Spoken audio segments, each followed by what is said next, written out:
Germany of Iron and Blood. This video is purely for entertainment and does not infringe on copyrights or laws. The rights to the novel and image belong to the original author. We do not claim ownership.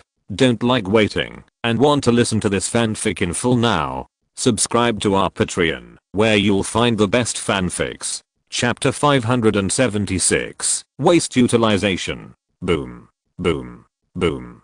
The whole of Le Havre groaned and wailed under the heavy shelling of the German army. The defense line of the British Expeditionary Force on the outskirts of Le Havre has been repeatedly plowed several times by the German artillery. The fortifications they built were almost destroyed under the heavy shelling of the German army. The trenches were blown up, the barbed wire fences were blown to pieces, and all kinds of firepower points were destroyed almost completely. Under such circumstances, it is almost hopeless to expect these fortifications to play a big role in the next battle. It can be foreseen that once the German attack officially begins, it will be almost impossible for the British Expeditionary Force to use these fortifications to resist the German attack. They will suffer extremely heavy casualties under the fierce attack of the German army. As if to ensure the effect of the shelling, the German artillery shelled the British Expeditionary Force's outer line of defense for a full morning. After that, the artillery commander asked Admiral Crook whether the artillery fire could be extended to the city of Le Havre. Admiral Crook immediately stated that he could shell the city of Le Havre. The thousands of cannons of the German army continued to bombard violently. For a while, under the heavy bombardment of the German army, the city of Le Havre began to be turned into ruins little by little. The shells of the German army, as if they didn't want money at all, smashed towards Le Havre violently. Streets and houses were all destroyed under the heavy shelling of the German army. The British and French allied forces stationed in the city were also under the heavy shelling of the German army, and their casualties began to increase. Residents of Le Havre almost escaped when the German army was trapping Le Havre. The rest of the city are almost all British soldiers. This made the German army have no worries at all when they started shelling and only needed to fire violently. Damn. The German bombardment is endless. Do they really want to blow up the whole of Le Havre into ruins? Admiral Haig sat in the office of the headquarters, feeling the ceiling exploded. It trembled in the middle, and the dust kept falling, which quickly made the entire commander's officers feel ashamed. General, the Germans have already destroyed our defense line outside Le Havre with artillery shells. Now, they probably want to use artillery shells to make us pay a higher price, an officer said.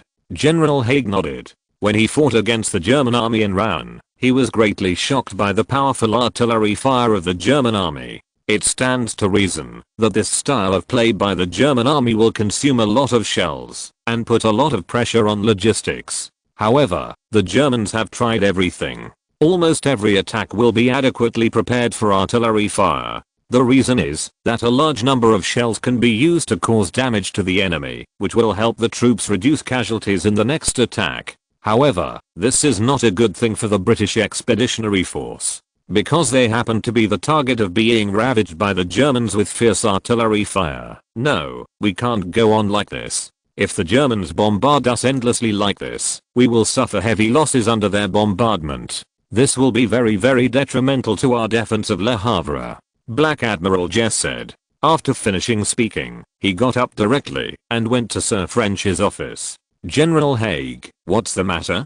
Sir French's situation is not very good now. In his office, the same dust was flying. The cup of coffee on the table was covered with a thick layer of dust, which made people lose their appetite after looking at it. My lord, the Germans bombarded too hard. We lost a lot under their heavy bombardment. I don't think the Germans can be allowed to go on like this. Otherwise, the battle would never have been fought. The Germans can wipe out all our troops directly with shells. Admiral Haig said. But, General Haig, there is nothing we can do about it, although we still have a certain amount of artillery. However, compared with the powerful artillery of the Germans, the gap is not generally large. If we rashly use artillery to launch a counterattack, it will make us the artillery is quickly lost. If this is the case, it is quite uneconomical. Sir French said. Yes, sir.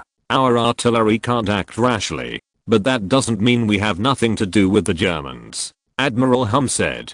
Oh, General Haig, is there anything else you can do? If there were other ways to curb the heavy German shelling, he would of course be willing to try it. After all, this is also very beneficial for the British Expeditionary Force to defend Le Havre. My lord, the artillery of the Expeditionary Force cannot fight the Germans. But we can find a way from other places. Le Havre is located at the mouth of the Seine River. We can ask the Navy for help. Let the Navy send warships to attack the Germans. The troops of Le Havre launched shelling. I believe that, no matter how powerful the German artillery is, it will never be an opponent of the Navy's large caliber main guns. Admiral Haig said. The Navy's large caliber main gun? Sir French couldn't help, but his eyes lit up. Indeed, the main gun of the Navy has a firing rate of more than 300 mm, which undoubtedly possesses devastating power for ground targets. If the British Navy dispatches capital ships to bombard the German army, it will definitely deal a heavy blow to the German army. But then, Sir French thought of it. The main fleet of the Royal Navy is depleted. The remaining capital ships are all preparing for the final decisive battle with the German Navy. Where is there any extra force to reinforce them? General Haig, the Royal Navy probably doesn't have any warships to reinforce us, Sir French said. No, my lord.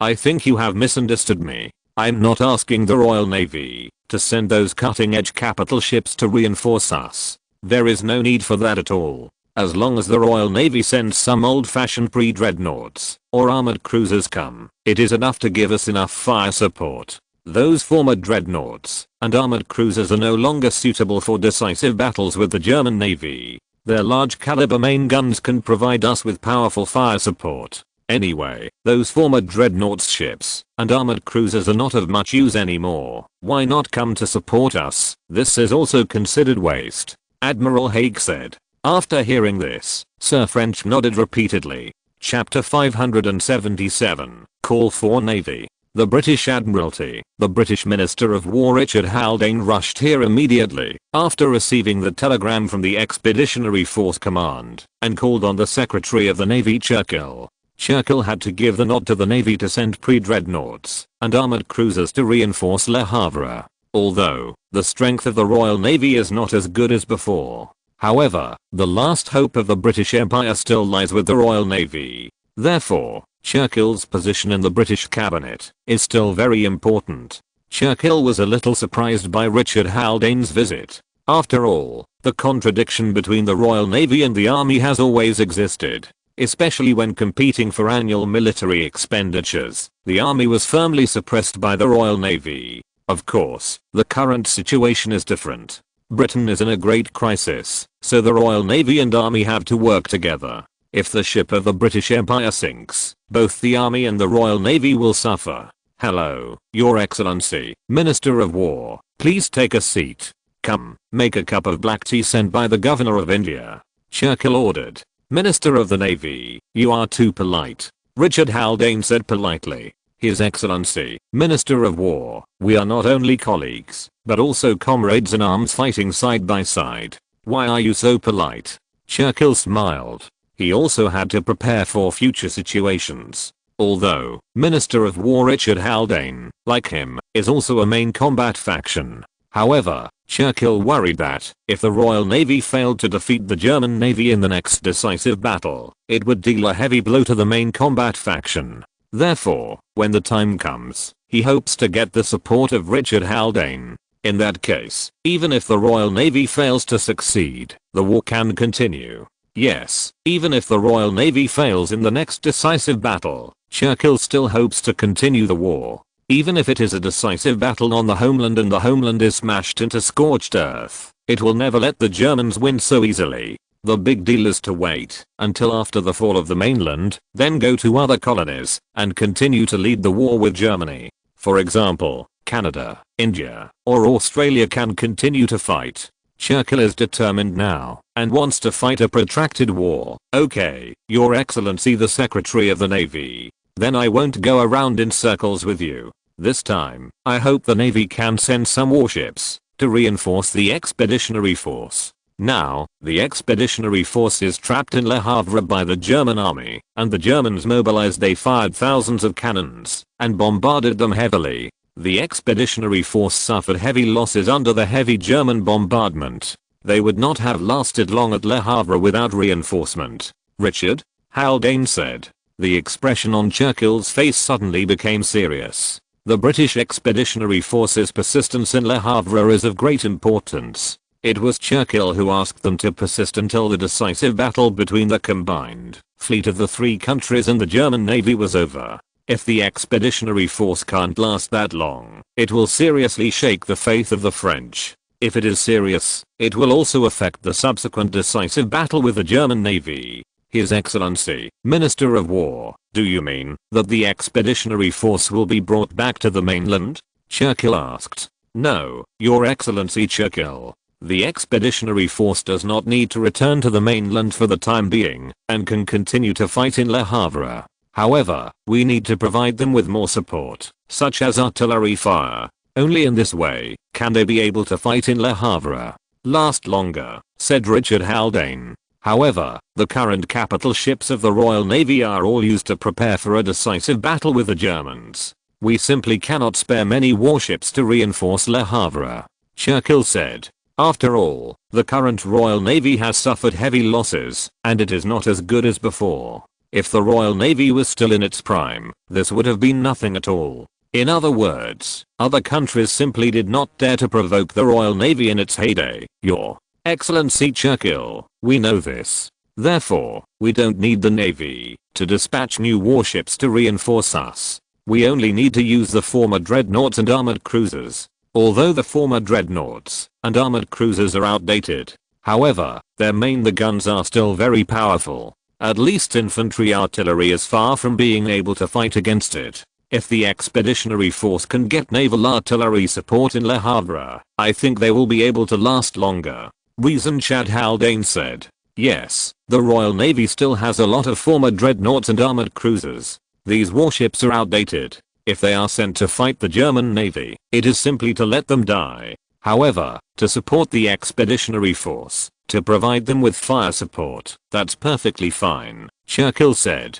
If the main fleet is not dispatched, then there is no problem for the Royal Navy. If these pre-dreadnoughts and armored cruisers can be used to cause huge losses to the Germans, then he will undoubtedly be happy to see it. Minister of the Navy, the battle in Le Havre is very urgent now. If possible, I hope that the Navy can send a fleet to reinforce the Expeditionary Force in the shortest possible time. Richard Haldane said. Okay, Your Excellency the Minister of War. I will call Portsmouth Naval Port immediately and ask them to send the fleet out immediately. Tomorrow morning at the latest, they will be able to participate in the shelling of the Germans. Let those damned Germans take care of yourself. Taste our power, Churchill said. Richard Haldane also nodded again and again, with a flash of excitement in his eyes. In any case, as long as the Navy can take action, then the crisis in Le Havre can be regarded as temporarily lifted. This will be very beneficial to the Expeditionary Force. Maybe, with the cooperation of naval guns, the Expeditionary Force can teach the German army a lesson, and make the German army pay a heavy price in Le Havre. Even, the Expeditionary Force may still be able to win a battle there. You know, since the British Army entered the war, its performance has been poor. On the French battlefield, there were even more losses. Especially since this year, he has been defeated many times. The loss of troops has exceeded 70%. If this continues, the people will soon lose confidence in the army. At that time, how will they defend the mainland? Hope God can bless us this time. Richard Haldane secretly prayed to God. Chapter 578, Huge Fleet. Before entering the era of dreadnoughts, Britain built a large number of pre-dreadnoughts. Although the German Navy has already begun to catch up with the British Navy in terms of capital ships. However, in terms of the number of former dreadnoughts, the British Navy still has about twice the advantage. It can be seen how many pre-dreadnought ships the UK has built in total. After the battleship Dreadnought of the British Navy entered service, it immediately placed the pre-dreadnought ships that were being built, or had already been built in various countries, and it became obsolete in an instant. Equally obsolete are the Royal Navy's own pre-dreadnoughts. It's just that the Royal Navy is rich and powerful and doesn't care. They believe that, as long as they always occupy the leading trend of naval development, the British Navy can always be the number one in the world. It's just that the subsequent development of the facts made the faces of the British swollen. In the era of dreadnoughts, the German Navy successfully achieved corner overtaking, surpassing the Royal Navy in one fell swoop. And in one naval battle after another, the British Navy was knocked down from the altar. Under such circumstances, the situation of the British Navy is undoubtedly very bad.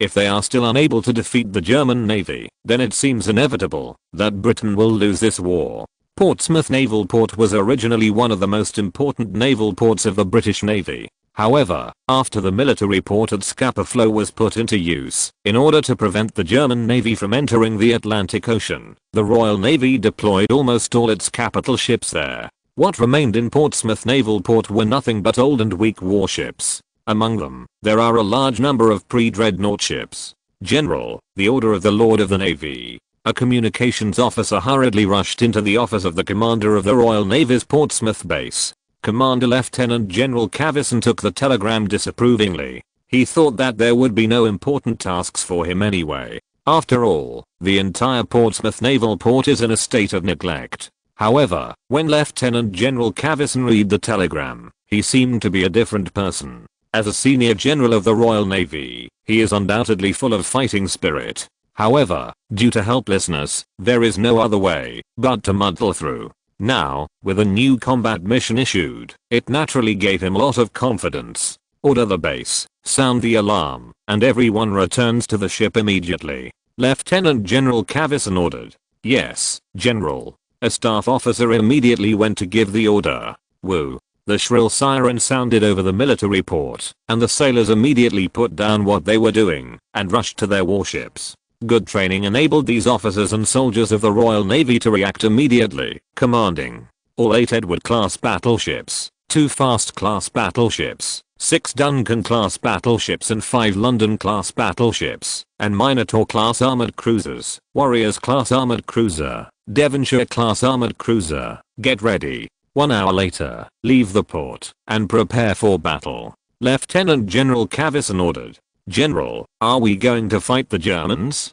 An officer asked. After all, this time they dispatched as many as 21 battleships and 13 armored cruisers. Although these warships are all old-fashioned warships. However, the performance is still good, accounting for about half of all warships in the Portsmouth Naval Port. With so many warships dispatched, it is obvious that something big is about to happen. A decisive battle with the Germans? Did you get kicked by a donkey? We are all warships. If we go to a decisive battle with the Germans, it will be death. Lieutenant General Cavison said coldly. 10 years ago, Lieutenant General Cavison still had the confidence to lead such a powerful fleet and sweep away the navies of other countries in the world. But now, he didn't dare to say such an answer again. The fleet he led seemed huge. But these old dreadnoughts and armored cruisers are simply vulnerable to the new dreadnoughts. Even the most cutting-edge battleships of the Royal Navy were sunk in the decisive battle with the German Navy, not to mention their old dreadnoughts and armored cruisers sunk.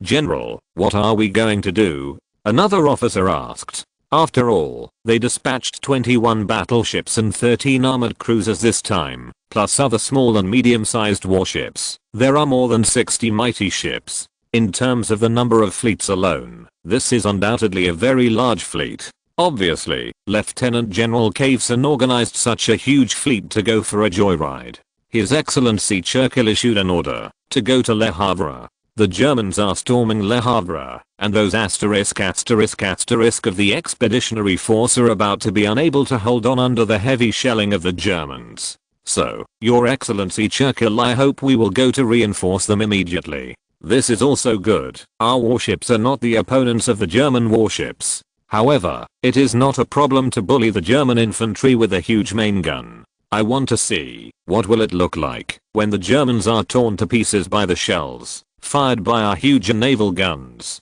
Lieutenant General Cavison flashed a ferocious smile on his face. It has been almost a year since this war broke out. The British Empire, which dominated the world in the past, is about to be beaten to the ground in this war. This makes many British people blame all this on the Germans. Think that all this is caused by the Germans, and that the Germans are to blame. The British Empire would not have come to this state if the Germans had not started the war.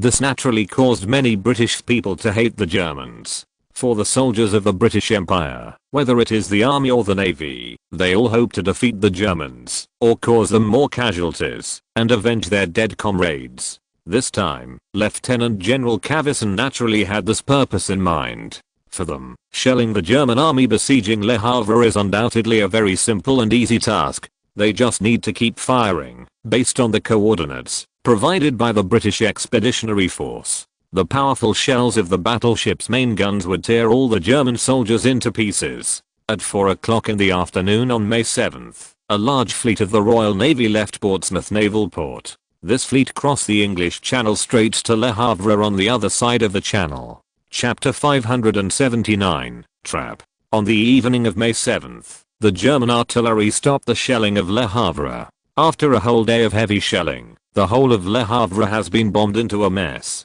Under the bombardment of more than 2,000 cannons by the German army, there is hardly a single intact building in the entire city. This important city at the mouth of the Seine River has been reduced to ruins. The British Expeditionary Force stationed in Le Havre paid a lot for this. More than 10,000 people died directly in the shelling of the German army. Not to mention there are many injured people. In the port of Le Havre, there are wounded soldiers waiting to return home due to injuries. It can be seen that the heavy shelling by the German army caused many casualties to the British Expeditionary Force. However, fortunately, the German shelling finally ended.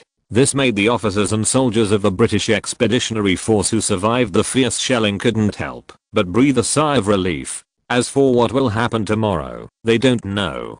All they wanted was a good night's sleep and a rest without the fear of being killed by German shelling. The artillerymen of the German army were also exhausted. During today's shelling, they fired at least 300,000 shells.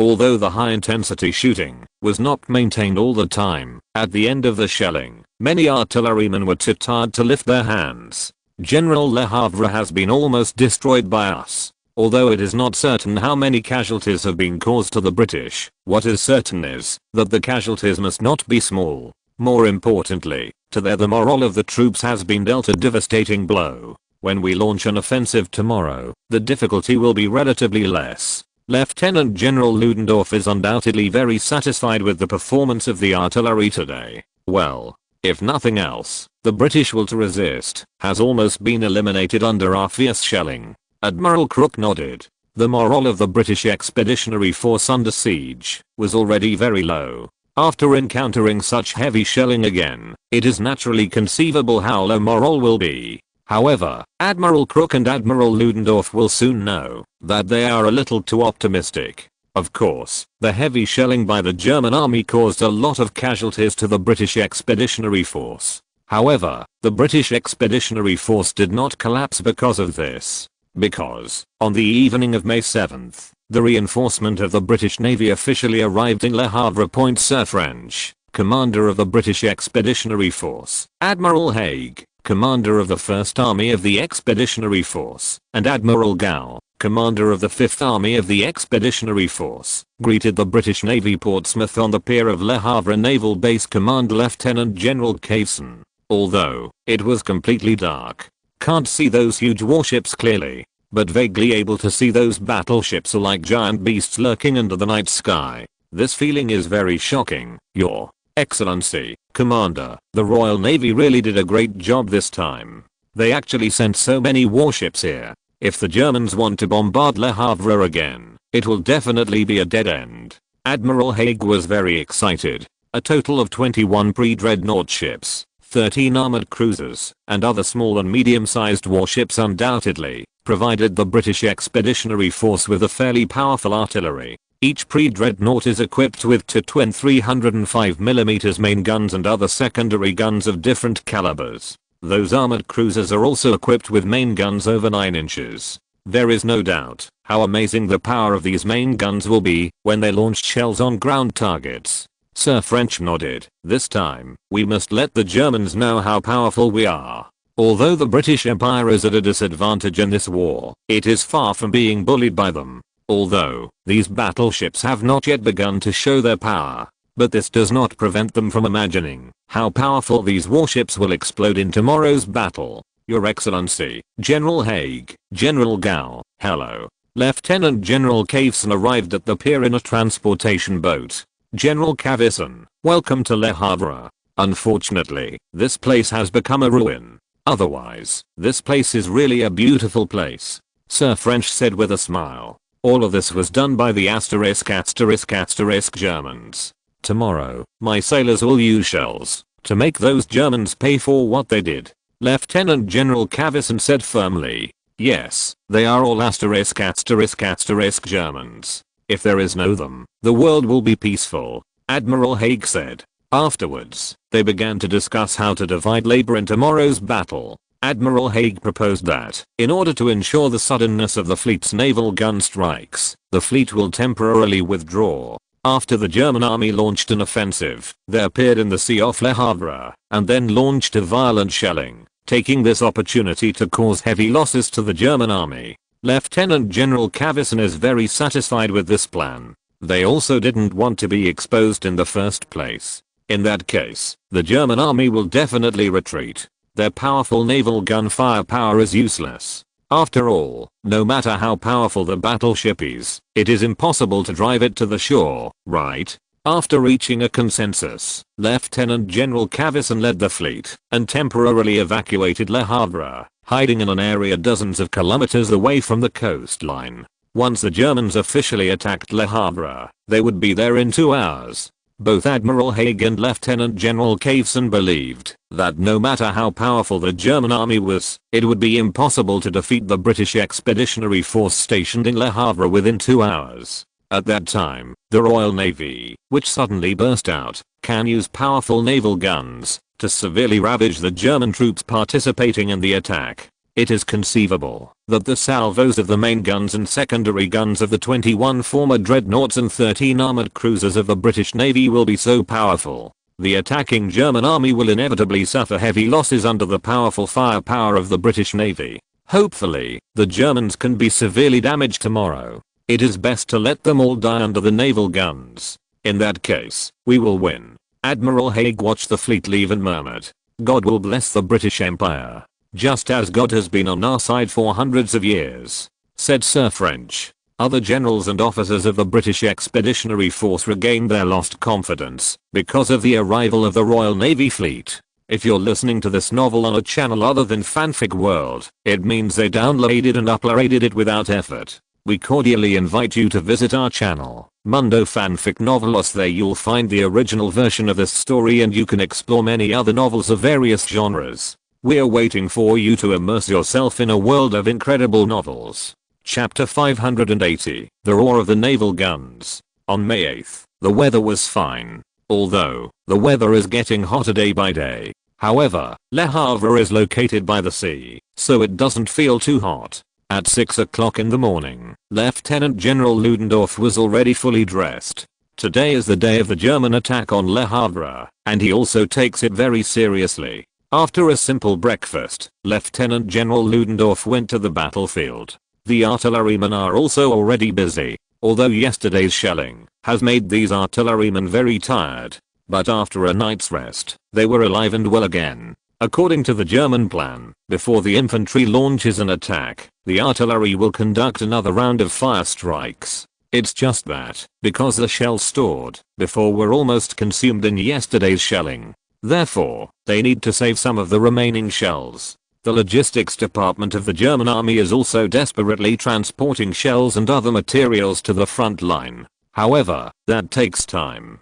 General. Wherever Lieutenant General Ludendorff passed, there were soldiers and officers saluting him everywhere. Lieutenant General Ludendorff took the trouble to return the salute. Although, when he was marching and fighting, he was very serious. However, in private, it is still very approachable. This makes him have a great influence in the minds of these officers and soldiers. Boys, are you ready? In half an hour, you will have to fire again. Use your shells to destroy all the defensive positions that the British sneakily built last night. Lieutenant General Ludendorff turned. After arriving at the artillery position, he said to the artilleryman, General, don't worry, we are ready. Soon, we will use our shells to kill those British guys. Let those British guys either go back to their small islands or die here. This is the European continent, not a place where they can come. The artillerymen all answered, and it can be seen that their nature is very good. Lieutenant General Ludendorff nodded and stayed here for a while before leaving. When Lieutenant General Ludendorff returned to the headquarters, General Crook had already gotten up and was eating breakfast. General Ludendorff, would you like some? Admiral Crook asked. General, please take it slowly, I have already eaten it. Lieutenant General Ludendorff said. I really envy you young people. Back then, during the Franco-Prussian War, I was still in command of an infantry company. At that time, I was as young as you. During the war, you can stay up all night. But, not now. Already old. Admiral Crook sighed. General, you are still young. Your Majesty has said many times that without the efforts of generals like General, the Empire would not be as powerful as it is now. Lieutenant General Ludendorff said. Admiral Crook couldn't help laughing. It was also a great honor for them to be approved by His Majesty the Emperor. Especially now that the new emperor is on the throne, it is undoubtedly very important to have a good impression of the new emperor. Time passed bit by bit, and soon it was 8 o'clock in the morning. Report. The reconnaissance plane scouted the surrounding sea area of 30 kilometers, and found no problems. An officer reported to Admiral Crook and Lieutenant General Ludendorff. If there is no problem, let's implement it according to the original plan. Admiral Crook said. Yes, General. Order the artillery to start shelling. An hour later, the infantry will attack. Lieutenant General Ludendorff ordered. Yes, General. The officer immediately went to convey the order. General, if all goes well, our troops will be able to enter Le Havre today. Within 3 days, we can eliminate the British Expeditionary Force here and take the whole of Le Havre. There is still no problem. Ludendorff said we'll speak confidently. General Crook didn't say much, but he undoubtedly had great confidence in his troops. Although, the German 8th Army is known as the most capable army in the German army. But Admiral Crook was still a little unconvinced. He thought his 1st Army was not bad either. Of course, the reason why the 8th Army is so powerful is entirely because His Royal Highness the Crown Prince, now His Majesty the Emperor, invested a lot regardless of cost, so that the troops were equipped with a large number of advanced weapons. If other legions can also be reorganized in this way, their combat effectiveness can be further improved.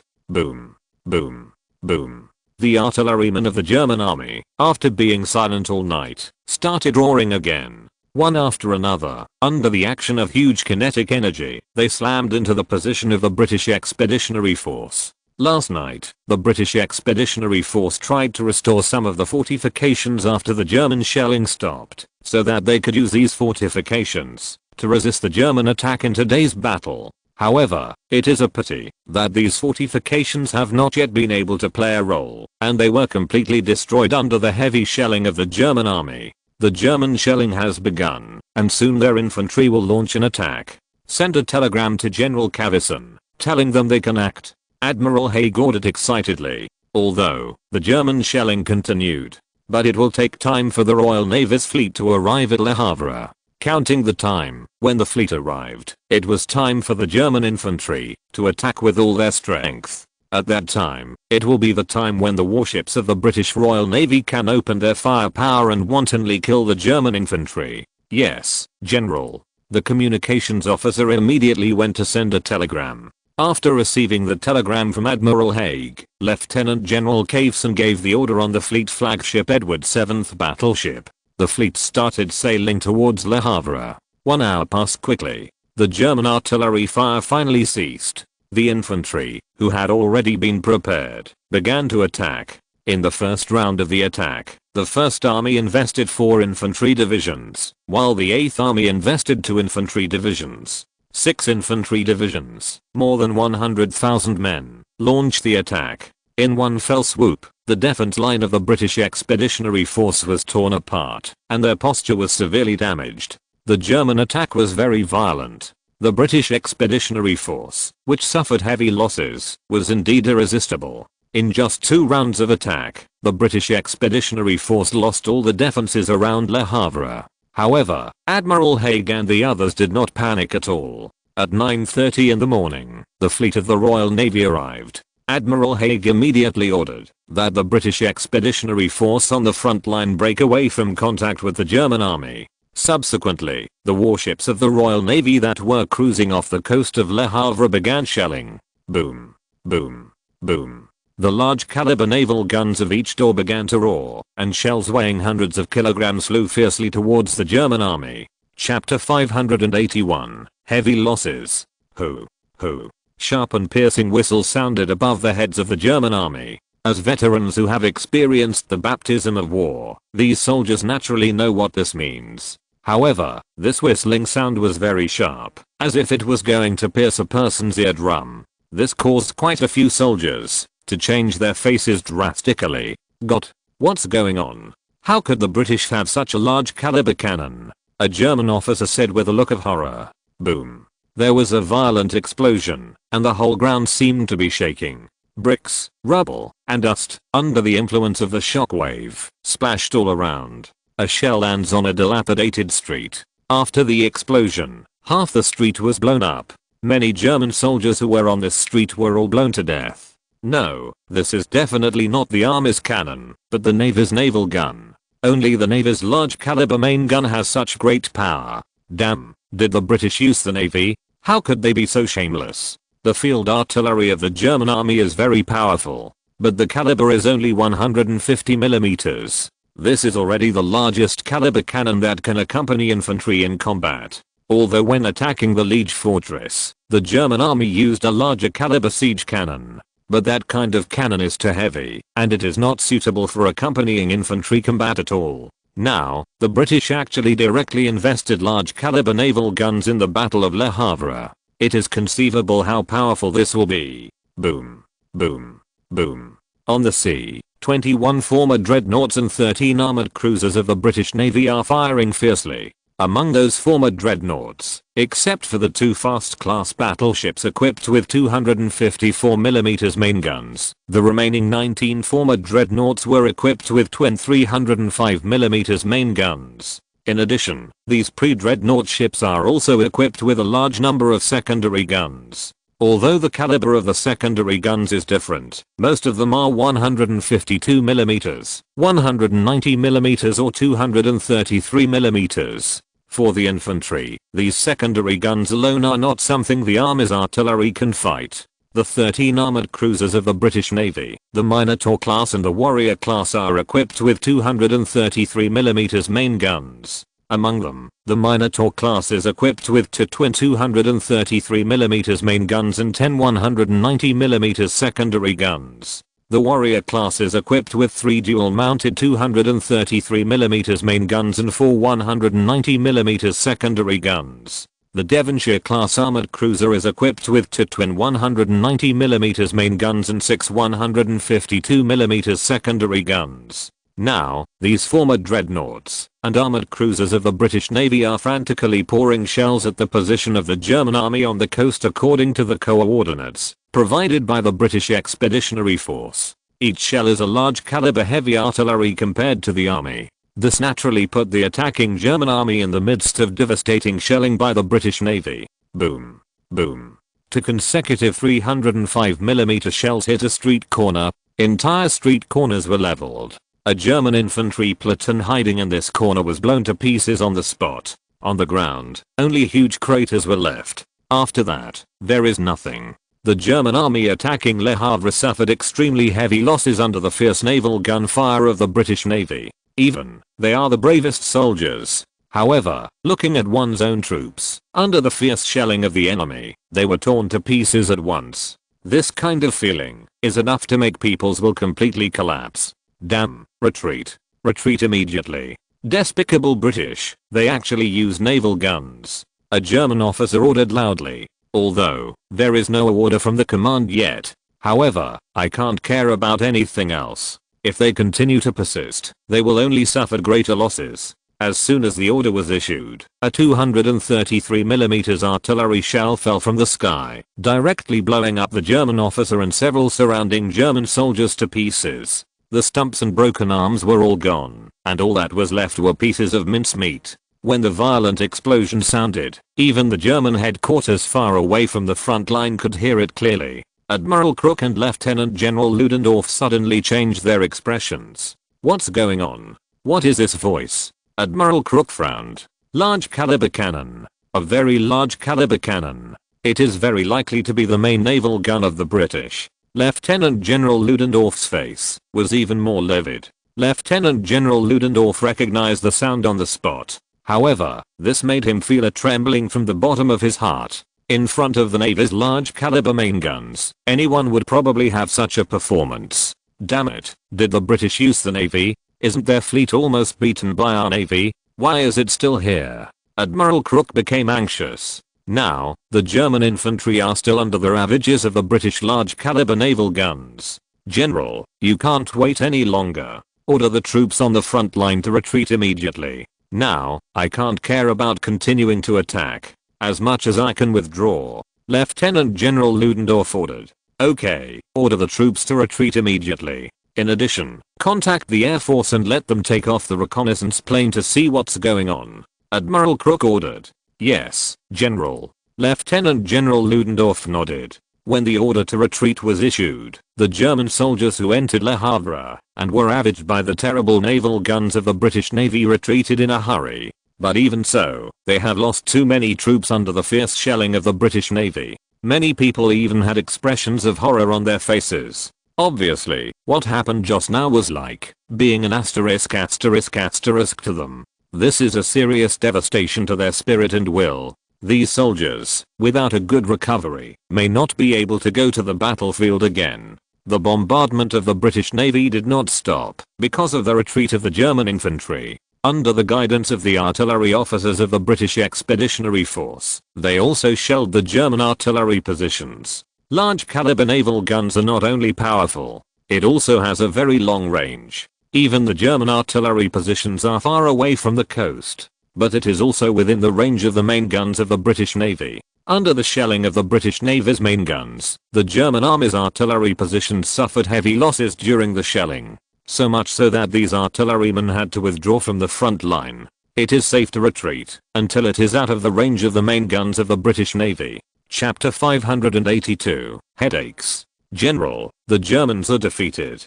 They have evacuated Le Havre. Those Germans suffered heavy losses under the bombardment of the Navy and had to evacuate in embarrassment. A staff officer approached Haig excitedly will report. Okay, that's great. Admiral Haig was also overjoyed. Originally, they had been suppressed by the German army on the battlefield and were constantly defeated. When did they ever defeat the German army? This victory is really too precious for them. Did we cause a lot of damage to the Germans? Admiral Haig then asked. General, it is not clear yet. However, the Germans fled in embarrassment, and the losses will certainly not be small. The staff officer reported. Admiral Haig nodded. Continue to pay attention. In addition, keep in touch with the Navy to ensure that the shells fired by the naval warships can continue to fall on the heads of the Germans. Yes, General. The staff officer replied. There is no doubt that this is a rare opportunity for the British Expeditionary Force to severely damage the German army. Of course they will firmly seize this opportunity and will not let it go easily. It was not until the German army completely withdrew from Le Havre and withdrew out of the range of the main guns of the British Navy warships that the British Navy warships stopped firing.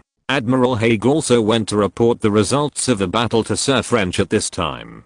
Your Excellency, the Germans have been driven out of Le Havre by us. Moreover, the naval bombardment has caused considerable casualties to the Germans. Admiral Haig looked excited. Well, very good. This time, we have finally defeated the Germans.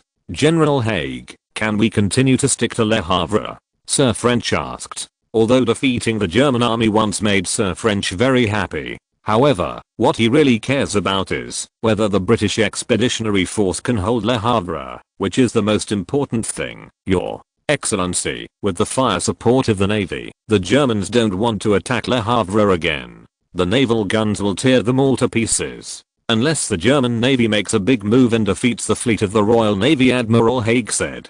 The powerful firepower possessed by the 21 pre-dreadnought ships and 13 armored cruisers is undoubtedly extremely powerful. If the German army wants to continue to attack Le Havre, it will inevitably suffer heavy losses under the bombardment of the British Navy. Even the German Navy could not bear such a loss. Therefore, it is very likely that the British Expeditionary Force, with the support of the Royal Navy, will hold Le Havre. Of course, if the German Navy makes a big move, the British Royal Navy's fleet composed of former dreadnoughts and armored cruisers can only praise the edge. Without the support of the Royal Navy, the British Expeditionary Force wants to hold Le Havre under the attack of the German army, which is completely idiotic.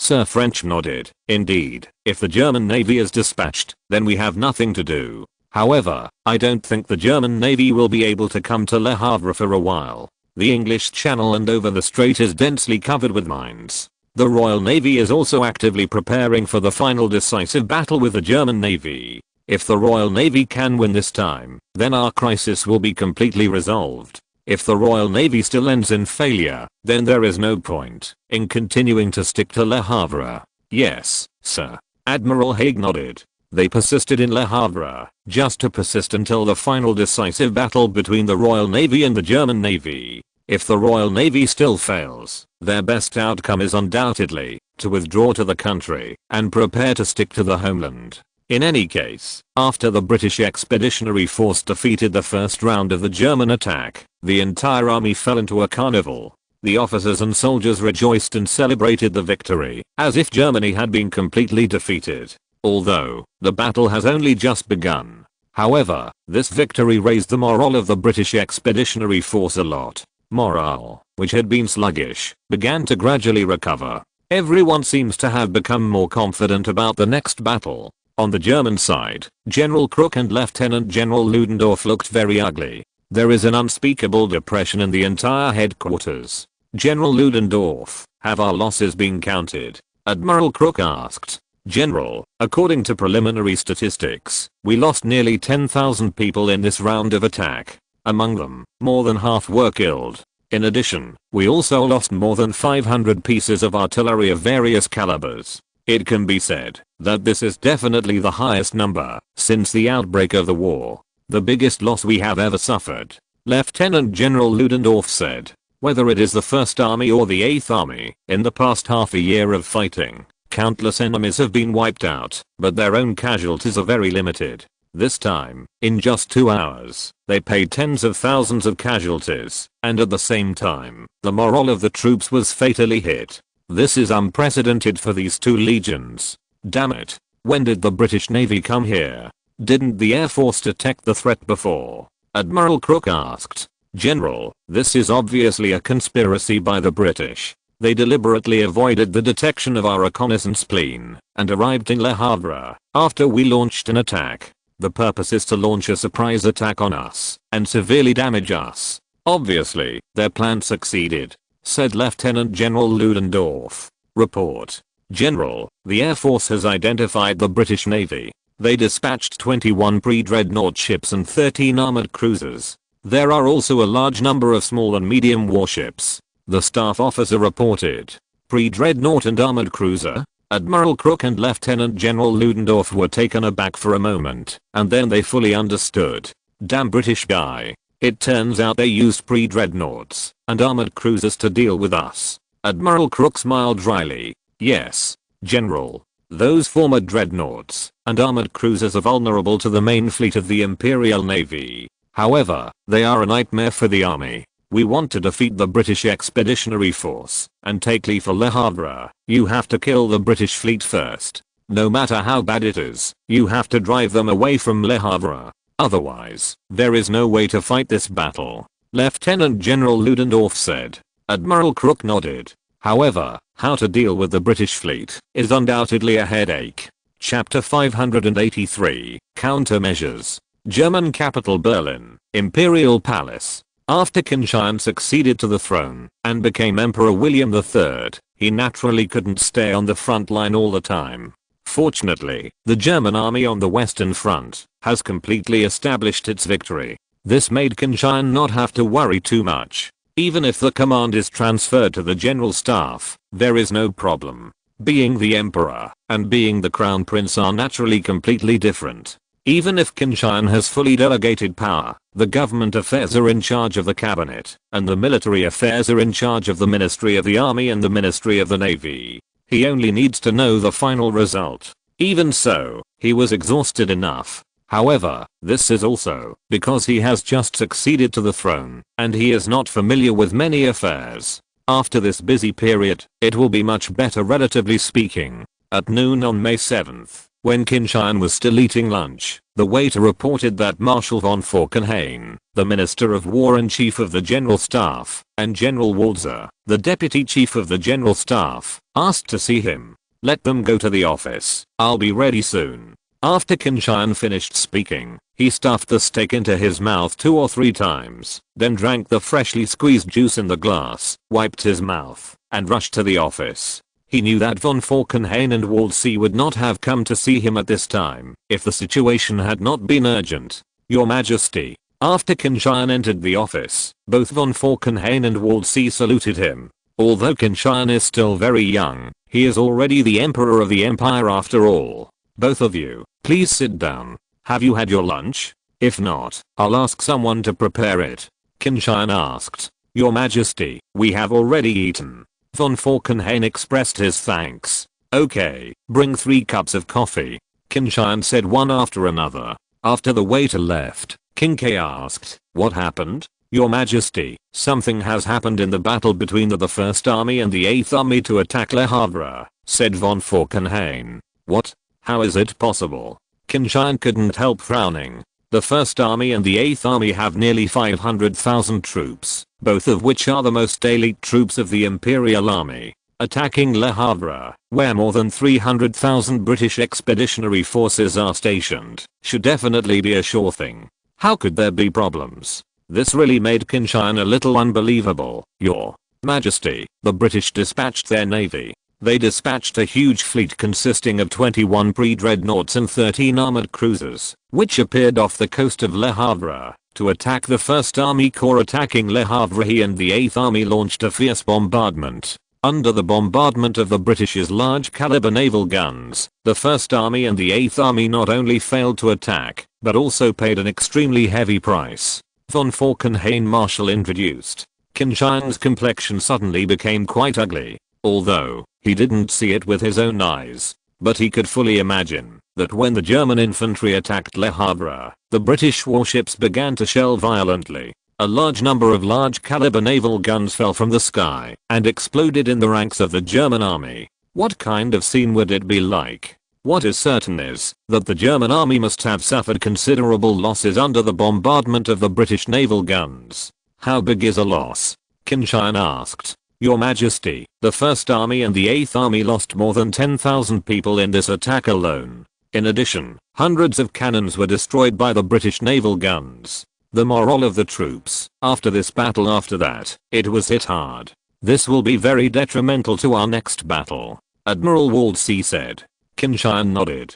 The setback of this round of attack is indeed something that the German army has never experienced since the start of the war. Especially the 8th Army, whether on the Eastern Front or the Western Front, they have been winning continuously and have never failed. This time, they were beaten by the British naval guns and suffered heavy losses. This was indeed a serious blow to the 8th Army. General Crook and General Ludendorff, what are you going to do?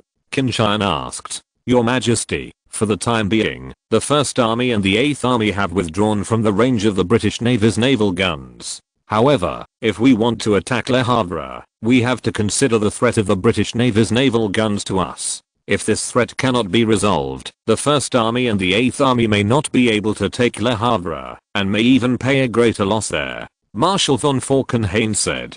Qin Tian agreed with this. The size of the fleet assembled by the British Navy is indeed huge. This is also the strong background of the Royal Navy of the British Empire, which makes it easy for them to assemble such a powerful fleet. Other countries may not be able to do it at all, although those warships are outdated old warships. But it turns out that there has never been any waste in this world, only misplaced resources. How do you plan to solve the threat of the British fleet?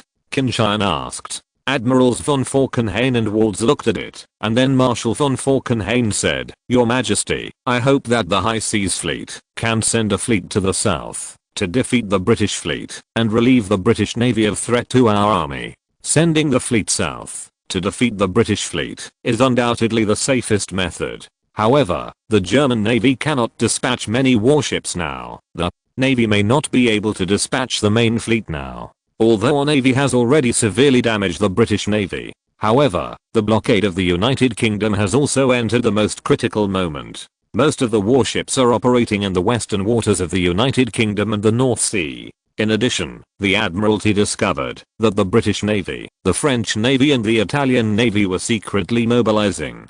They judged that the British were not willing to fail and were actively preparing to counterattack the Imperial Navy. Therefore, the High Seas Fleet cannot act rashly. All the main forces ships need to be used to deal with potential threats. In this case, I'm afraid that I will not be able to provide support for you for the time being, Qin Tian said. Naval movements of Great Britain, France and the Kingdom of Italy, albeit in secret. However, it is impossible to achieve complete secrecy. The German intelligence agency, based on clues, speculated that Britain, France, and Italy are most likely preparing to deal with the German Navy. This made the German Navy have to deal with it vigilantly, as if it was facing a big enemy. The German Navy can have the current situation, but it has not come easily. It would be a pity if a good situation was lost due to a negligence. Chapter 584, Solution. The reason why Germany was able to gain a decisive advantage in this war has a lot to do with the fact that the German Navy defeated the British Navy in many naval battles. If the German Navy has no way to gain an advantage, or even win, Britain can rely on its powerful navy to blockade Germany's coastline, and then use the resources of its vast overseas colonies to directly drag Germany to death. In another time and space, this is what the British did. The powerful Germany was directly dragged to death by the British. However, in this time and space, everything is different. In the decisive battle with the German Navy, the British Navy not only did not take advantage of it, but was hit hard again and again. Now even the main battleship is running out. This allowed Germany's overseas trade to continue. At the same time, it can in turn blockade the United Kingdom, causing the United Kingdom to fall into internal and external difficulties. So, the German Navy has become a crucial force for Germany to win this naval battle. This is also the reason why the German Navy felt like an enemy when it learned that the British Navy had not given up its efforts. Although, in terms of strength, the German Navy has completely taken advantage. But no one dares to take it lightly. In naval battles, the factor of luck is very large. Maybe if the enemy is lucky, it may cause one's own side to lose completely in the naval battle. The High Seas Fleet is unable to draw, which is undoubtedly not good news for the Imperial Army. After all, it is impossible for the 1st Army and 8th Army of Le Havre to launch an attack despite the fierce shelling of the British Navy, right? In that case, what is the difference between courting death? Your Majesty, I'm afraid we have to temporarily suspend our attack on Le Havre. Otherwise, if we attack forcefully, the loss will be too great for us to bear, Marshal von Falkenhayn said.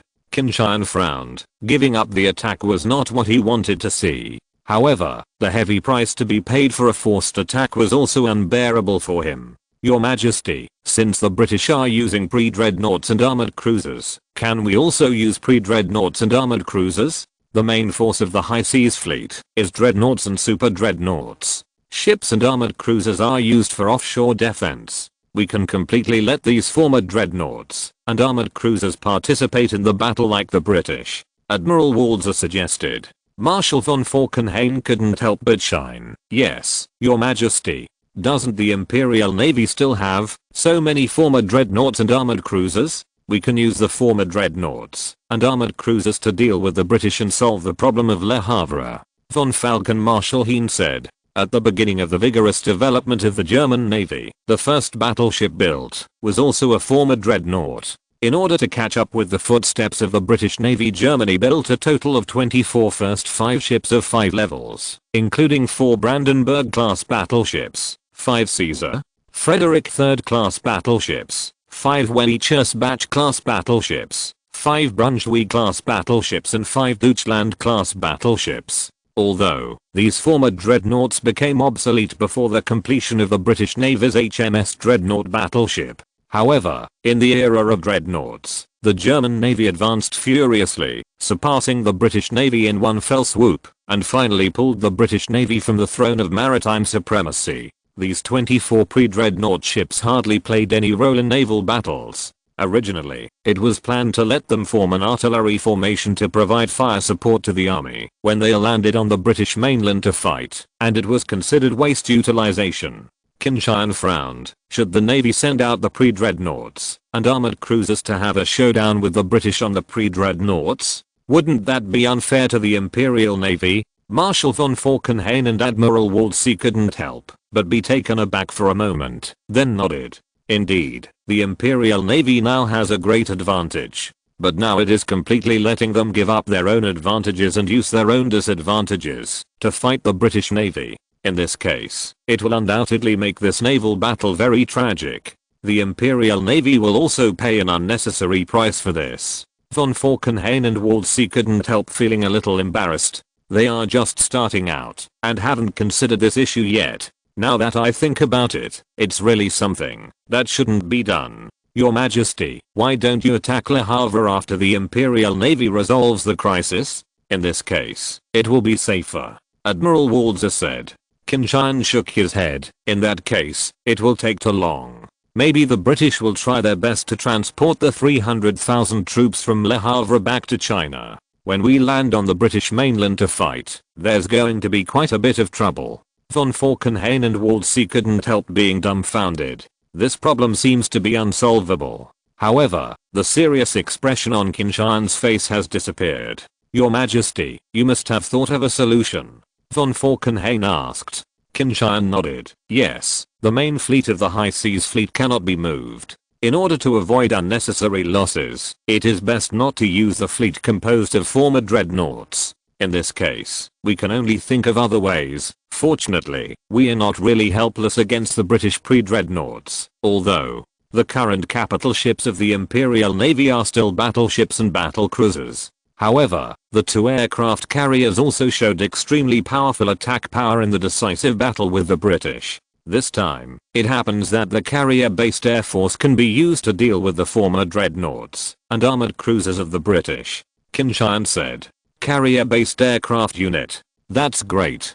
Doesn't this mean that the problem of Le Havre will be resolved soon? Marshal von Falkenhayn laughed. He will solve the threat of the British Navy no matter what, as long as he can solve the threat of the British Navy. Then, he is satisfied. Let the 1st Army and the 8th Army rest for a while. Then pay attention to protecting the airport around Le Havre. I will give the Navy an order to mobilize their carrier-based aircraft to Le Havre and launch an attack on the British Navy's fleet. Attacking. Qin Tian said. Yes, Your Majesty. Von Falkenhayn and Wolsey immediately lost their pressure. Chapter 585. Carrier-based aircraft. During the decisive battle between the German Navy and the British Navy, the two aircraft carriers of the German Navy, the Pioneer and the Glorious, participated in that decisive battle. The two aircraft carriers released their carrier-based aircraft and launched an attack on the capital ship of the British Navy. The carrier-based aircraft directly dropped torpedoes, causing the British Navy to pay heavy losses. Although, due to technical limitations, the current carrier-based aircraft can only carry light torpedoes. However, due to technical limitations, the current carrier-based aircraft can only carry light torpedoes. The early dreadnoughts of the British Navy were too weak to resist even light torpedoes. Of course, the reason why the German Navy defeated the British Navy played a decisive role in battleships and battle cruisers. However, the powerful strength erupted by the combination of aircraft carrier and carrier-based aircraft is still eye-catching. Because of Qin Tian's relationship, Germany became the first country in the world to build aircraft carriers and use carrier-based aircraft. In this field, they are already at the leading level in the world. But even so, the German Navy continued to deepen the development of this field. Because their current aircraft carrier and carrier-based aircraft are undoubtedly far from the standards and requirements proposed by Qin Tian. After the Pioneer-class aircraft carrier, a total of 4 aircraft carriers are under construction for the German Navy. The displacement of these 4 aircraft carriers is much larger than that of the Pioneer-class aircraft carriers, with a full load displacement of more than 26,000 tons. The aircraft carrier has a larger flight deck and a larger hangar, which can accommodate more combat aircraft. This class of aircraft carrier is named the Wilhelm the Great class aircraft carrier. The first ship was named the aircraft carrier Wilhelm the Great, and the other 3 were named Frederick III, Wilhelm II and Wilhelm III. Wilhelm the Kaiser aircraft carrier, capable of carrying 64 combat aircraft. Among them were 18 fighters, 24 bombers and 24 torpedo attack aircraft. The previous Pioneer-class aircraft carriers carried fighter jets and torpedo attack aircraft. Restricted by technical conditions, it is difficult for a bomber taking off from an aircraft carrier to hit a surface target, unless it is dive bombing. Therefore, the torpedo attack, which is easier to hit the target, was chosen as a last resort. However, after the outbreak of the war, technology has also been greatly improved. The bombers equipped by the Navy can barely meet the bombing of surface targets. Although the angle of the dive is not large, the hit rate is relatively low. But at least it won't be as unbearably low as before. This made it possible for bombers to board the ship.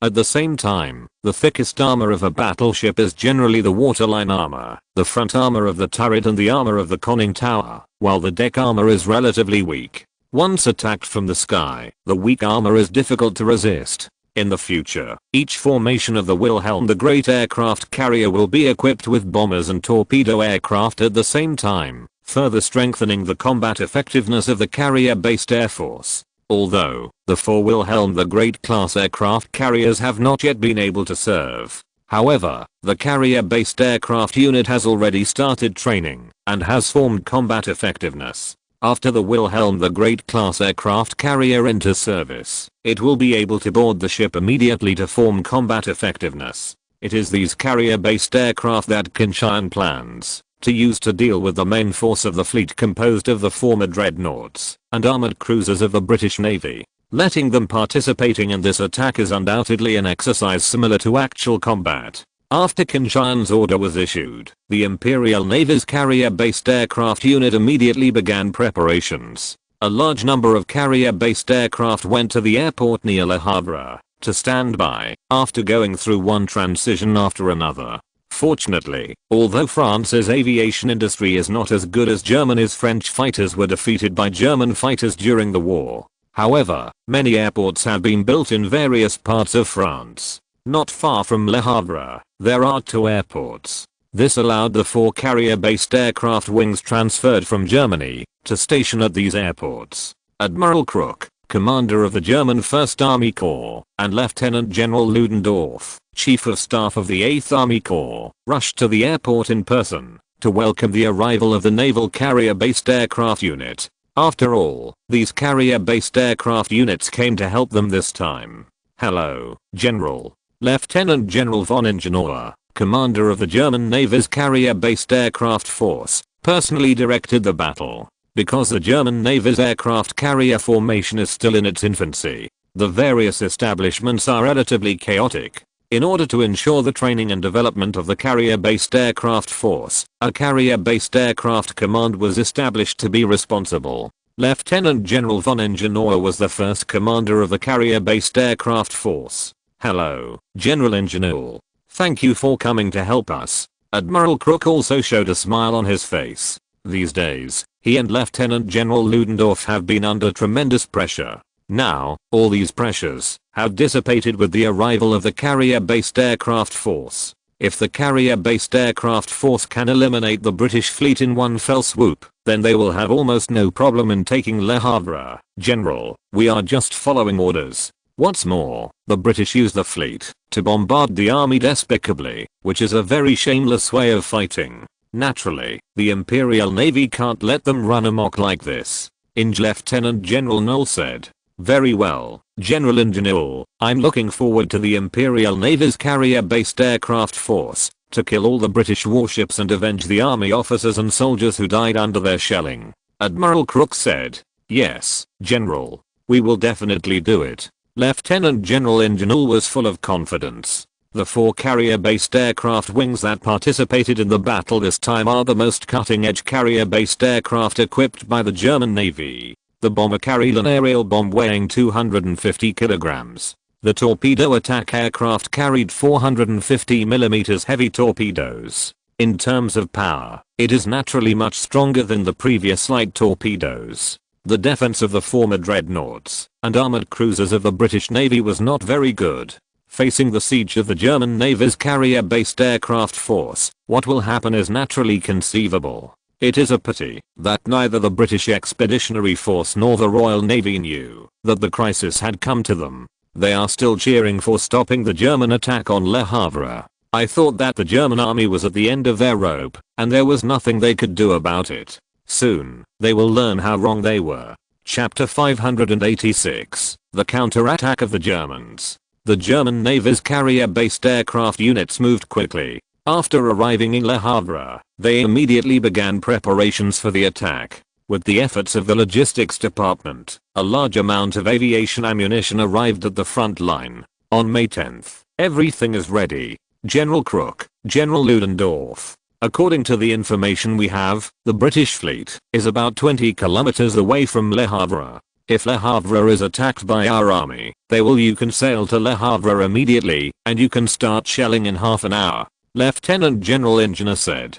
Admiral Crook and Lieutenant General Ludendorff nodded. Last time, we were fooled by them, because of our negligence. At that time, the reconnaissance plane did not find the British fleet, thinking that there was no danger. The infantry launched the attack. But who knows, after the attack into the Le Havre, we were bombarded by the British fleet, which caused us heavy losses. Lieutenant General Ludendorff said. This time, the British fleet will not have another chance to attack. Our carrier-based aircraft will sink all the British warships. Lieutenant General Ingenieur said confidently. By the way, General, there is one more news I need to inform you. In order to show its support for the army, the Imperial Navy has mobilized a fleet of 10 former dreadnoughts, and they are on their way to Le Havre. Because the Straits of Dover and the English Channel are densely covered with mines. Therefore, the fleet needs to detour around the west of England. It is expected to arrive tomorrow morning. At that time, they will cooperate with the army to launch an artillery attack on Le Havre to eliminate the British Expeditionary Force here, Lieutenant General Ingenieur said. This is really great. We have suffered so many shells from the British Navy. Now, it is the turn of the British to suffer from our Navy's shells. Admiral Crook said with a smile. Lieutenant General Ludendorff's face was also full of smiles. If there is fire support from the Navy's 10 former dreadnoughts, this will allow them to have more powerful firepower when attacking Le Havre. In this way, they will be able to take Le Havre at a minimum cost. General, our troops are already preparing. Half an hour later, the 3rd and 4th Carrier Air Wings will take off for combat. An hour later, the 5th and 6th Carrier Air Wings will also take off for combat. I estimate that after the 4 carrier-based aircraft wings launch the attack, there will not be many warships left in the British fleet. At that time, it will be almost enough to send some carrier-based aircraft to mop up the tail. Lieutenant General Ingenieur said. General Ingenieur, the specific command is up to you to decide. We only need one result. I believe that the Imperial Navy's carrier-based aircraft force will easily win this time. Admiral Crook said. Yes, General. Lieutenant General Ingenieur said no more. At this moment in Le Havre, the life of the British Expeditionary Force is relatively comfortable. Under the threat of the British fleet, the German army did not dare to approach Le Havre at all, and naturally it was impossible to threaten them. They finally don't have to live in fear anymore. Although various supplies have begun to run short, at least they have not yet reached the point of starvation. This may be the most leisurely period after the Expeditionary Force arrived in France to fight on the battlefield. General Haig, how is the morale of the troops recovering? Sir French asked. Your Excellency, the morale of the troops has fully recovered. The soldiers have great confidence in defending Le Havre. Admiral Haig said. Of course, everyone knows that this is mainly because the officers and soldiers of the British Expeditionary Force believe that with the fire cover of the naval fleet, it is impossible for the German army to attack them. In this case, of course they have nothing to fear. Sir French nodded. However, I always feel that the Germans will not let it go. They will not let us stay in Le Havre. If not, they will plan something to deal with this conspiracy. Admiral Haig frowned. Your Excellency, perhaps it is true. However, what else can the Germans do in such a situation? The Royal Navy did not notice that the main German fleet was going south. What's more, the final decisive battle between the Royal Navy and the Germans is about to begin. At this time, the Germans should not send a fleet to drive the Royal Navy's fleet. Sir French thought for a while, then nodded. I hope God can bless the British Empire this time and tide over the difficulties.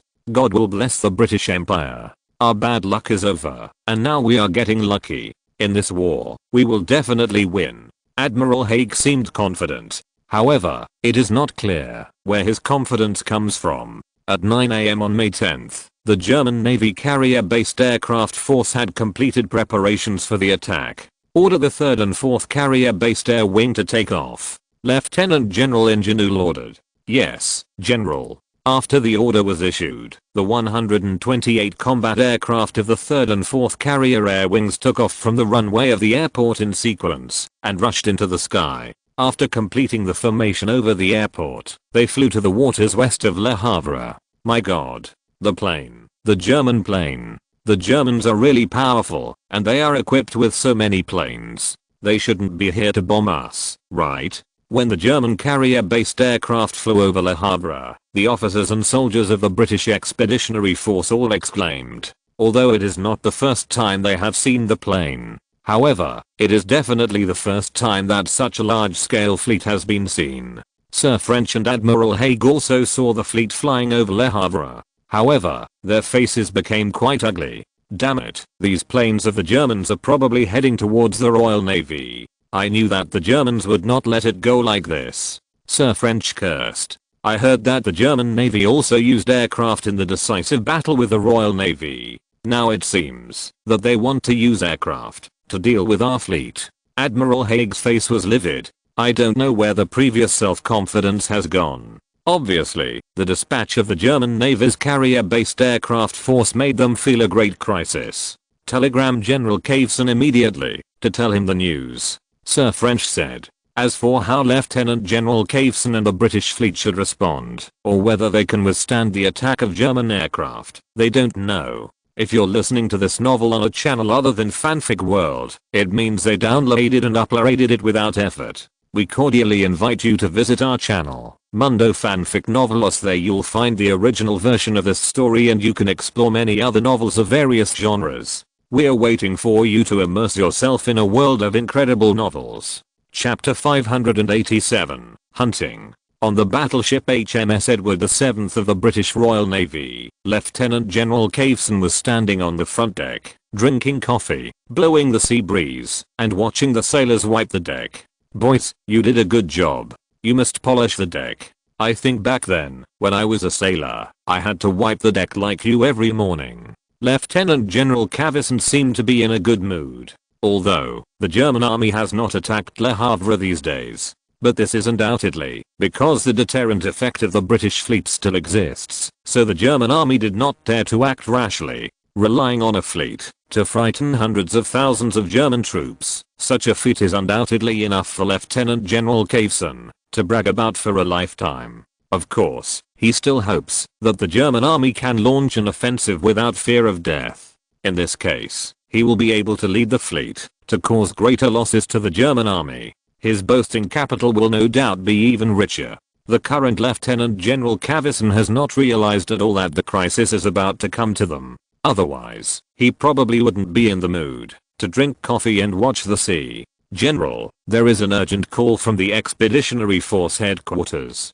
A staff officer shouted loudly. What's going on? Have the Germans started attacking again? Let the ships get ready, go to Le Havre, and use our naval gun shells to teach the Germans a lesson. Lieutenant General Caveson yelled point however, when the staff officer delivered the telegram to him, and after reading the telegram, Lieutenant General Caveson lost his voice all of a sudden, just like a duck squawking everywhere. Its throat was pinched all of a sudden. There were only a few short words in the telegram, but it made Lieutenant General Caveson feel like he was struck by lightning. The German army dispatched a large number of planes. Immediately evade. Damn it, order the fleet to speed up and sail west immediately. Lieutenant General Caveson roared loudly. Although he was not able to participate in the decisive battle between the German Navy and the British Navy. However, as a senior general of the Royal Navy, he was very clear about the course of that naval battle. Of course he knew the news that the German Navy dispatched planes to sink several dreadnought ships of the British Navy. Although those dreadnought ships were all originally built dreadnought ships, and their performance was not strong. But no matter how bad it is definitely much stronger than these. Former Lieutenant General Caveson's order made the warships of the British fleet very strange. Isn't their task to assist the expeditionary force to defend Le Havre? Why did you suddenly leave again? Still, they left and followed orders. After all, this is the bounden duty of a soldier. Some smarter people have even thought that something must have happened. For example, the arrival of the main fleet of the German Navy. In that case, their fleet composed of former dreadnoughts and armored cruisers may have to kill them immediately. Otherwise, what was waiting for them would probably be sunk and feed the fish. Lieutenant General Caveson's sudden order caused some confusion in the fleet. All the battleships almost started to turn around, almost causing a collision accident. At this time, the fighter planes of the 3rd and 4th wings of carrier-based aircraft of the German Navy have already appeared in the eastern sky. Woo! The shrill siren rang through the entire fleet, and all the officers and soldiers of the Royal Navy were shocked, and their faces changed drastically. They are all veterans, so they naturally know what this means. My God. Are the Germans coming? Where are they? Asked a Royal Navy officer. Sir, in the sky. The Germans are in the sky. Lots of their planes. When the officer of the Royal Navy held up the binoculars and saw the planes in the sky, he was immediately speechless. Sir, the general ordered the ships to disperse immediately. Avoid the German attack. The dense formation will obviously become the best target for the German Navy's carrier-based aircraft attack. Only by dispersing them can they be better avoided. However, the prerequisite is that these warships must be fast enough and at the same time must have powerful anti-aircraft weapons. Otherwise, facing the attack of the German Navy's carrier-based aircraft, they will still be like lambs staying. After the decisive battle between the British and German navies, the British Royal Navy also realized the threat of carrier-based aircraft to surface warships. They also made some preparations, such as adding anti-aircraft machine guns or anti-aircraft guns to the battleship. However, only capital battleships underwent such modifications. These large numbers of former dreadnoughts and armored cruisers seem to have no need for modification at all. Therefore, naturally there is no need to waste resources. The German carrier-based aircraft commander who was in charge of directing this attack gave the order to attack. 3 red flares went into the air, and all the pilots of the carrier aircraft could see them clearly. The meaning of this signal is that each carrier-based aircraft hunts and kills freely in small groups. After the order was issued, the formation of more than 100 carrier-based aircraft of the German army changed immediately. The original dense formation suddenly dispersed. These carrier-based aircraft launched an attack on the warships of the British Navy on the sea in units of 4. Got. Speed up, the German plane is coming. The captain of the battleship Indian of the British Navy roared loudly. His eyes were full of horror. As the 5th ship of the Edward VII class battleship, the Indian battleship has a full load displacement of only more than 16,000 tons. In front of the current battleship with a displacement of tens of thousands of tons, such a displacement is nothing more than a small head. Of course, in front of those carrier-based aircraft, the battleship Indian is an out-and-out behemoth. But now, the battleship Indian was scared and fled in embarrassment by the German carrier-based aircraft. 4 torpedo attack aircraft targeted the battleship Indian. Under the guidance of the squad leader, the 4 torpedo attack planes caught up with the battleship Indian and then began to lower their altitude and shorten the distance. A few minutes later, 4 torpedo attack aircraft launched an attack on the battleship Indian. They dropped torpedoes within 500 meters of the Indian. 450mm medium-sized torpedoes hit the sea heavily. After the torpedo sank into the sea, they quickly surfaced and rushed towards the battleship Indian at high speed. The British Navy sailors on the battleship were frightened and shouted, "Evade! Evade immediately!" The captain shouted loudly. Chapter 588, Kill chickens and dogs. My God. It's coming. Be prepared for impact. The officers and soldiers of the British Navy on the battleship Indian watched the torpedo hit the side of the battleship helplessly. Although the battleship made an emergency evasion, the distance was too close, and the speed of the torpedo was too fast. so that they could not react at all. Boom. A medium torpedo hit the port side of the battleship engine. The waterline armor, which was only 228mm thick, was torn apart in a violent explosion like paper. The battleships of the British Navy have always attached importance to firepower and speed, and despised defense. Not only the dreadnought ship, but even the previous pre-dreadnought ship were built according to this design idea.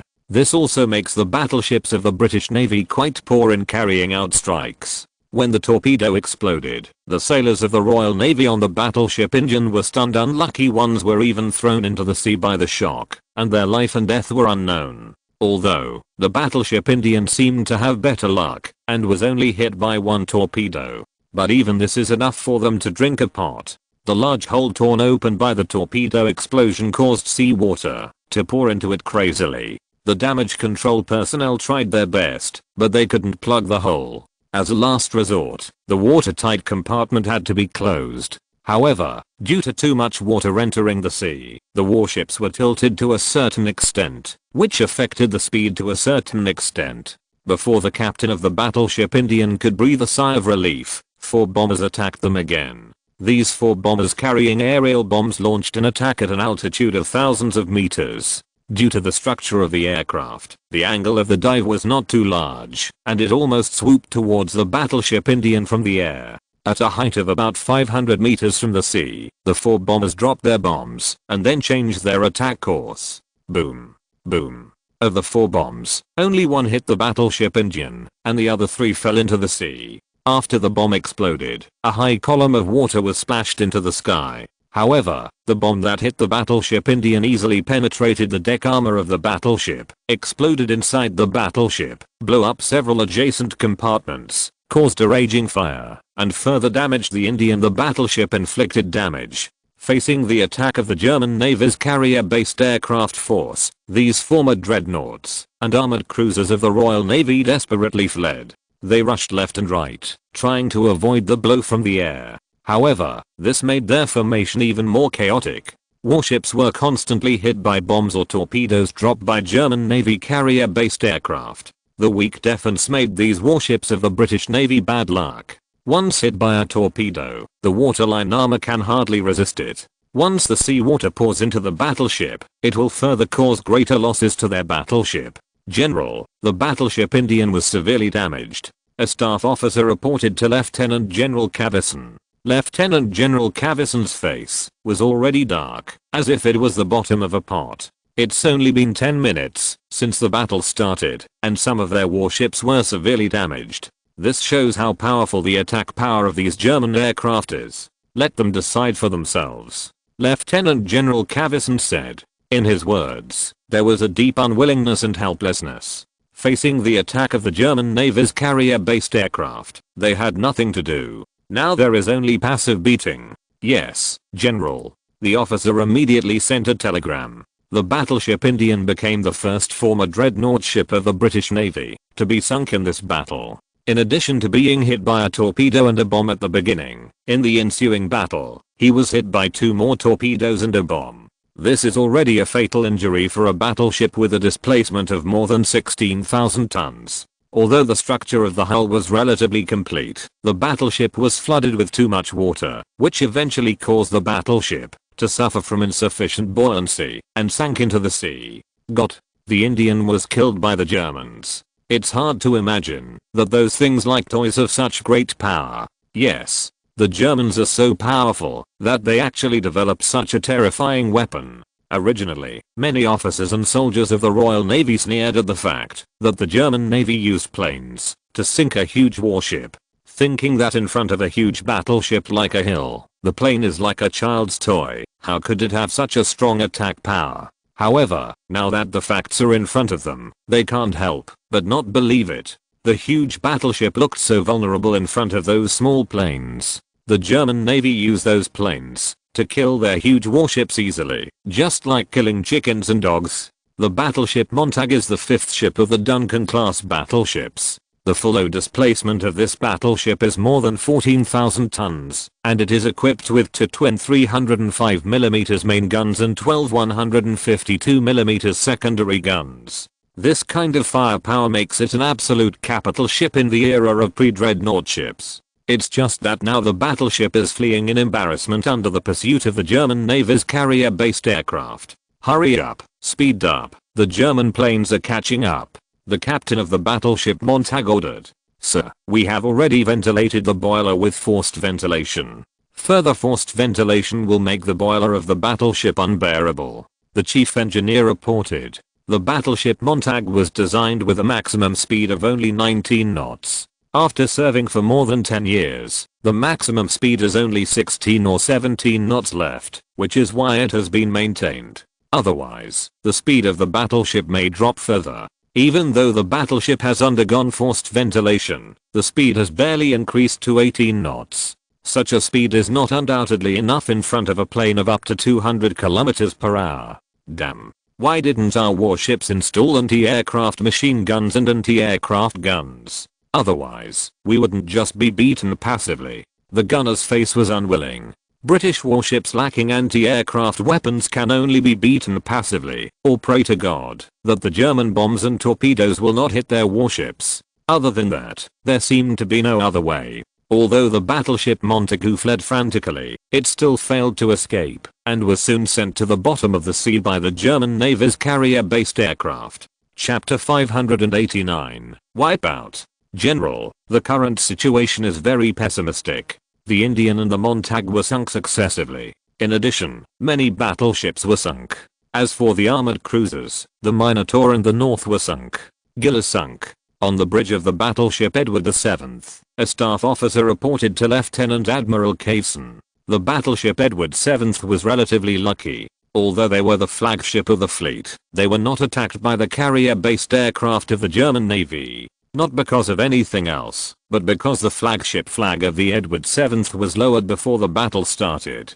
The Germans did not know that this battleship was the flagship of the British fleet. After all, there are a total of 8 Edward VII class battleships, and they are all similar in appearance. After listening to the report, Lieutenant General Caveson didn't say a word. Now, the carrier-based aircraft of the German Navy are massacring their fleet. Huge warships, one after another, were being shot and set ablaze before being sunk. The current Royal Navy fleet is no longer as arrogant as before. A few days ago, they were still firing fiercely at the German infantry in Le Havre, tearing the German infantry into pieces with powerful naval guns. But now, it seems that they have been retuned one by one, and it is their turn to be massacred by the German army. Order the ships to continue sailing westward. The German planes took off from the land. If you want to avoid their attacks, you have to stay as far away from the land as possible. Lieutenant General Caveson said. Yes, General. The staff officer nodded. When there was no way to deal with the German Navy's carrier-based aircraft, blindly fleeing became the only way. However, Lieutenant General Caveson is not sure whether he can escape in the end.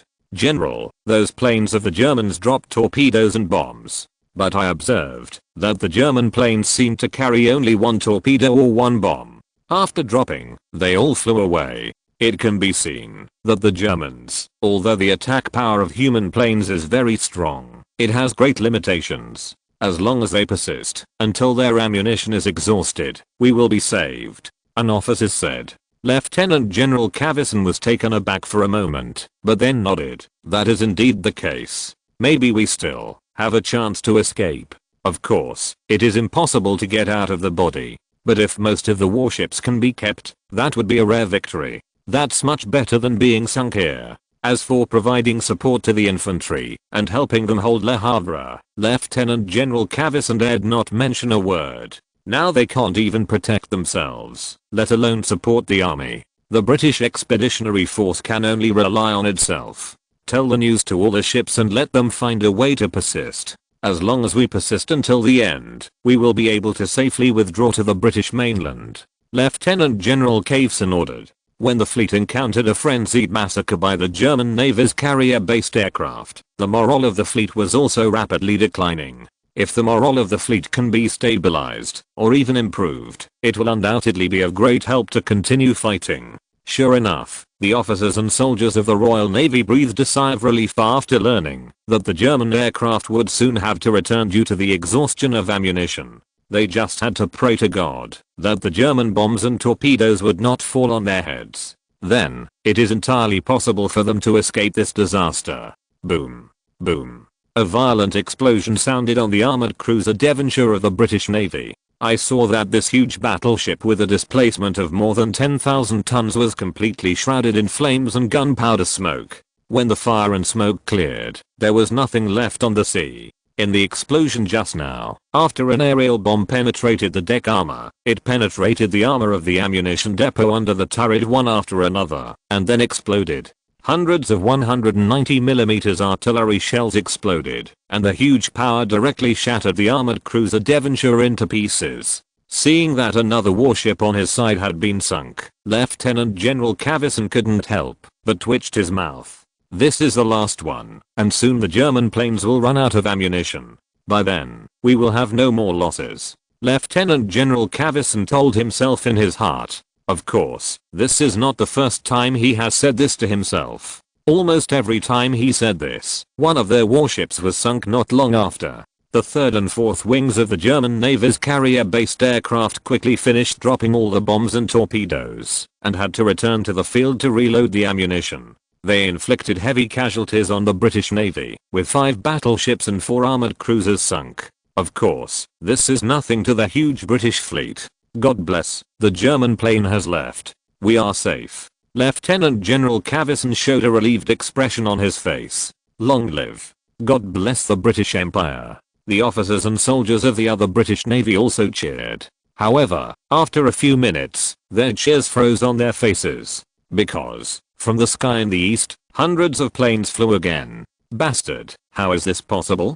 Didn't the German plane fly away? Why did it come again? Even if it is to reload the ammunition, it will take time. Lieutenant General Cavison roared angrily. It was naturally the 5th and 6th wings of the German Navy's carrier-based aircraft that reappeared on the battlefield. They set out later than the 3rd and 4th wings, and the timing was just right. After the 3rd and 4th wings had completed their attacks, they arrived on the battlefield and launched an attack on the British Navy, just in time. However, this is not good news for the British Navy. They had to face the attack of the German Navy's carrier-based aircraft again. Moreover, it is still an attack that cannot be resisted at all. The morale of the British fleet, under such a blow, began to decline rapidly and fell to freezing point. The 5th and 6th wings of the German Navy's carrier-based aircraft, like the 3rd and 4th wings returning to the field to mount ammunition and refuel, began to slaughter the British fleet. One British warship after another was sunk in despair. No matter how they escape, they cannot escape the pursuit of the carrier-based aircraft. Under the siege of these carrier-based aircraft, the only natural end is to be sunk. When the 5th and 6th wings of the German Navy's carrier-based aircraft dropped all the bombs and torpedoes, there were not many warships left on the sea. The 3rd and 4th wings of the German Navy's carrier-based aircraft also rushed to the battlefield to do the final cleaning of the battlefield, and sent all the struggling warships to the bottom of the sea. Chapter 590, Desperate. On a light cruiser of the British Royal Navy, Lieutenant General Cavison looked at the sea in the east without tears. There, countless ships of the Royal Navy are sinking in that sea area. I don't know how many souls of Royal Navy officers and soldiers are crying in that sea area. The main force of the fleet, 21 former dreadnoughts and 13 armored cruisers, have all been sunk by the German Navy's carrier-based aircraft force. Other small and medium-sized warships suffered little loss. But such a heavy loss is undoubtedly another heavy blow to the British Navy. Although, these former dreadnoughts and armored cruisers are all outdated old battleships. But it is undoubtedly very distressing to lose so much at one time. What's more, although the battleships are outdated, the sailors of the Royal Navy are not outdated. The loss of so many sailors can be regarded as traumatic for the Royal Navy. It's over. The British Empire is completely over. The German planes are so powerful, can the Royal Navy really defeat them? Lieutenant General Cavison murmured. This battle completely crushed his confidence. In his mind, the German Navy had become invincible. Although, the Royal Navy is still actively preparing for the last decisive battle with the German Navy and pins its hopes on this decisive battle. If the Royal Navy can turn defeat into victory, then Britain may still win. No matter how bad it is, it can reach a decent peace with the Germans on the premise of preserving most of its core interests. In that case, the British Empire would not collapse. There is still a chance to win again in the future. But in the eyes of Lieutenant General Caveson, the German Navy is so powerful. Not only has the world's most powerful main fleet, but also so many aircraft capable of attacking sea targets.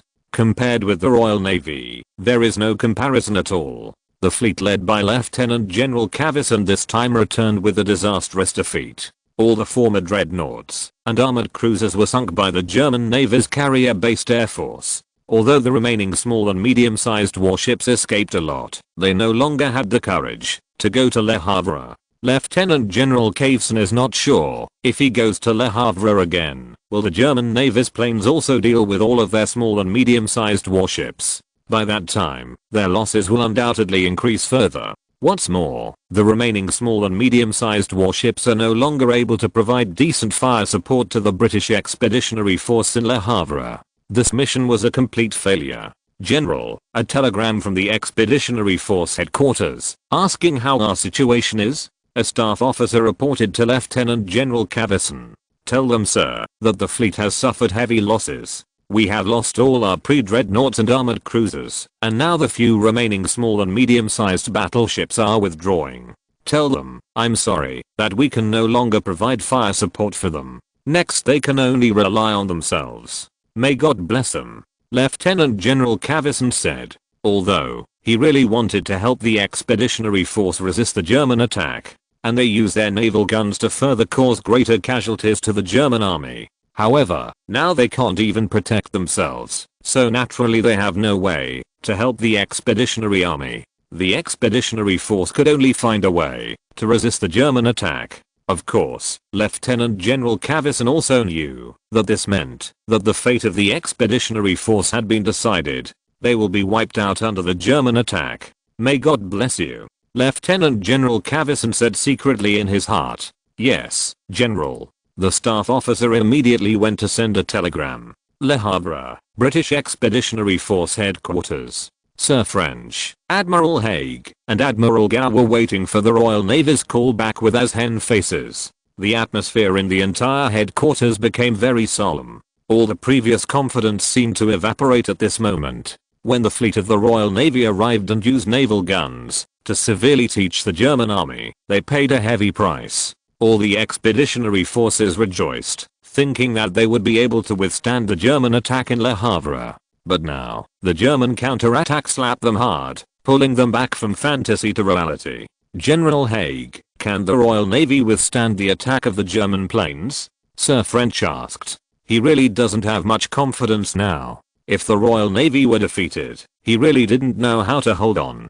Perhaps, should be able to withstand it, Admiral Haig said. In fact, he didn't have much confidence. The German fleet flew over Le Havre, and the overwhelming posture caused a great shock to everyone's psychology. Actually, the German fleet could have bypassed Le Havre. In that case, it could be kept a little bit more secret. However, in the end, Admiral Crook and Lieutenant General Ludendorff chose to let the fleet fly over Le Havre in order to deter the British Expeditionary Force. After hitting their morale, it will be easier to defeat the British Expeditionary Force and take Le Havre in the next battle.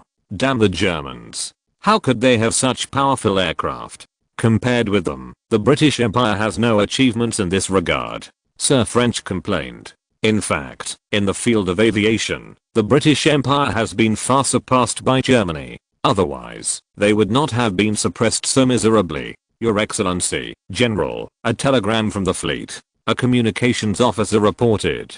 Sir French took the telegram, but then his face turned pale. What's the matter, sir? Admiral Haig asked. Lieutenant General Caveson reported that they suffered extremely heavy losses under the attack of German aircraft. 21 pre-dreadnought ships and 13 armored cruisers were all sunk. Sir French said. What? General Haig and General Goff were stunned. They also realized the meaning of this sentence, which undoubtedly means that the fleet may no longer be able to provide them with fire support. In the ensuing battle, the only thing they can rely on is themselves. Without the fire support of the navy, the Germans will definitely launch an attack on Le Havre soon. Can we resist the German attack? Sir French asked. But neither Admiral Haig nor Admiral Gao said a word. Obviously, none of them had confidence. Chapter 591, Arrival of the Fleet. At the German airfield more than 10 kilometers away from Le Havre, Admiral Crook and Lieutenant General Ludendorff are waiting for the result of the carrier-based aircraft attack. General, I hope that the carrier-based aircraft force can sink the British warships in one fell swoop. In this way, when we attack Le Havre, we don't have to worry about being bombarded by them again. Lieutenant General Ludendorff said. Well, Lieutenant General Ingenue is very confident. I think the carrier air force will be able to give us a satisfactory result this time. No matter how bad it is, they can also drive the British fleet away from Le Havre. In this case, when we are attacking, we will have no worries. Without the fire support of the British fleet, it will be very easy for us to take Le Havre. Admiral Crook said. Yes, General. We have wasted a lot of time in Le Havre, and we can't go on like this. Lieutenant General Ludendorff said. According to the original plan, they should have won Le Havre by now. But it's a pity that they had to waste a lot of time here because their offense was frustrated. General Crook, General Ludendorff. The 3rd and 4th Carrier Air Wings have completed the attack on the British fleet there. So far, the effect is good. We have sunk many British pre-dreadnought ships and the armored cruiser. Now, the 5th and 6th Wings are attacking the British fleet. Lieutenant General Ingenue said excitedly. Although, this is the first time for the pilots of these 4 carrier-based air wings to conduct actual combat. However, their performance is undoubtedly very satisfactory. The British warships that were sunk one after another are the best proof of their training results. Very good, General. It seems that we are about to win, isn't it? Admiral Crook said. Yes, General. Our carrier-based aircraft force will be able to win immediately. Although it may be impossible to sink all the British warships. However, it is still necessary to destroy all their former dreadnoughts and armored cruisers. There is no problem at all. Lieutenant General Ingenue said confidently. In this case, it would be great. This afternoon, tomorrow at the latest, we will be able to resume the attack on Le Havre. Lieutenant General Ludendorff said.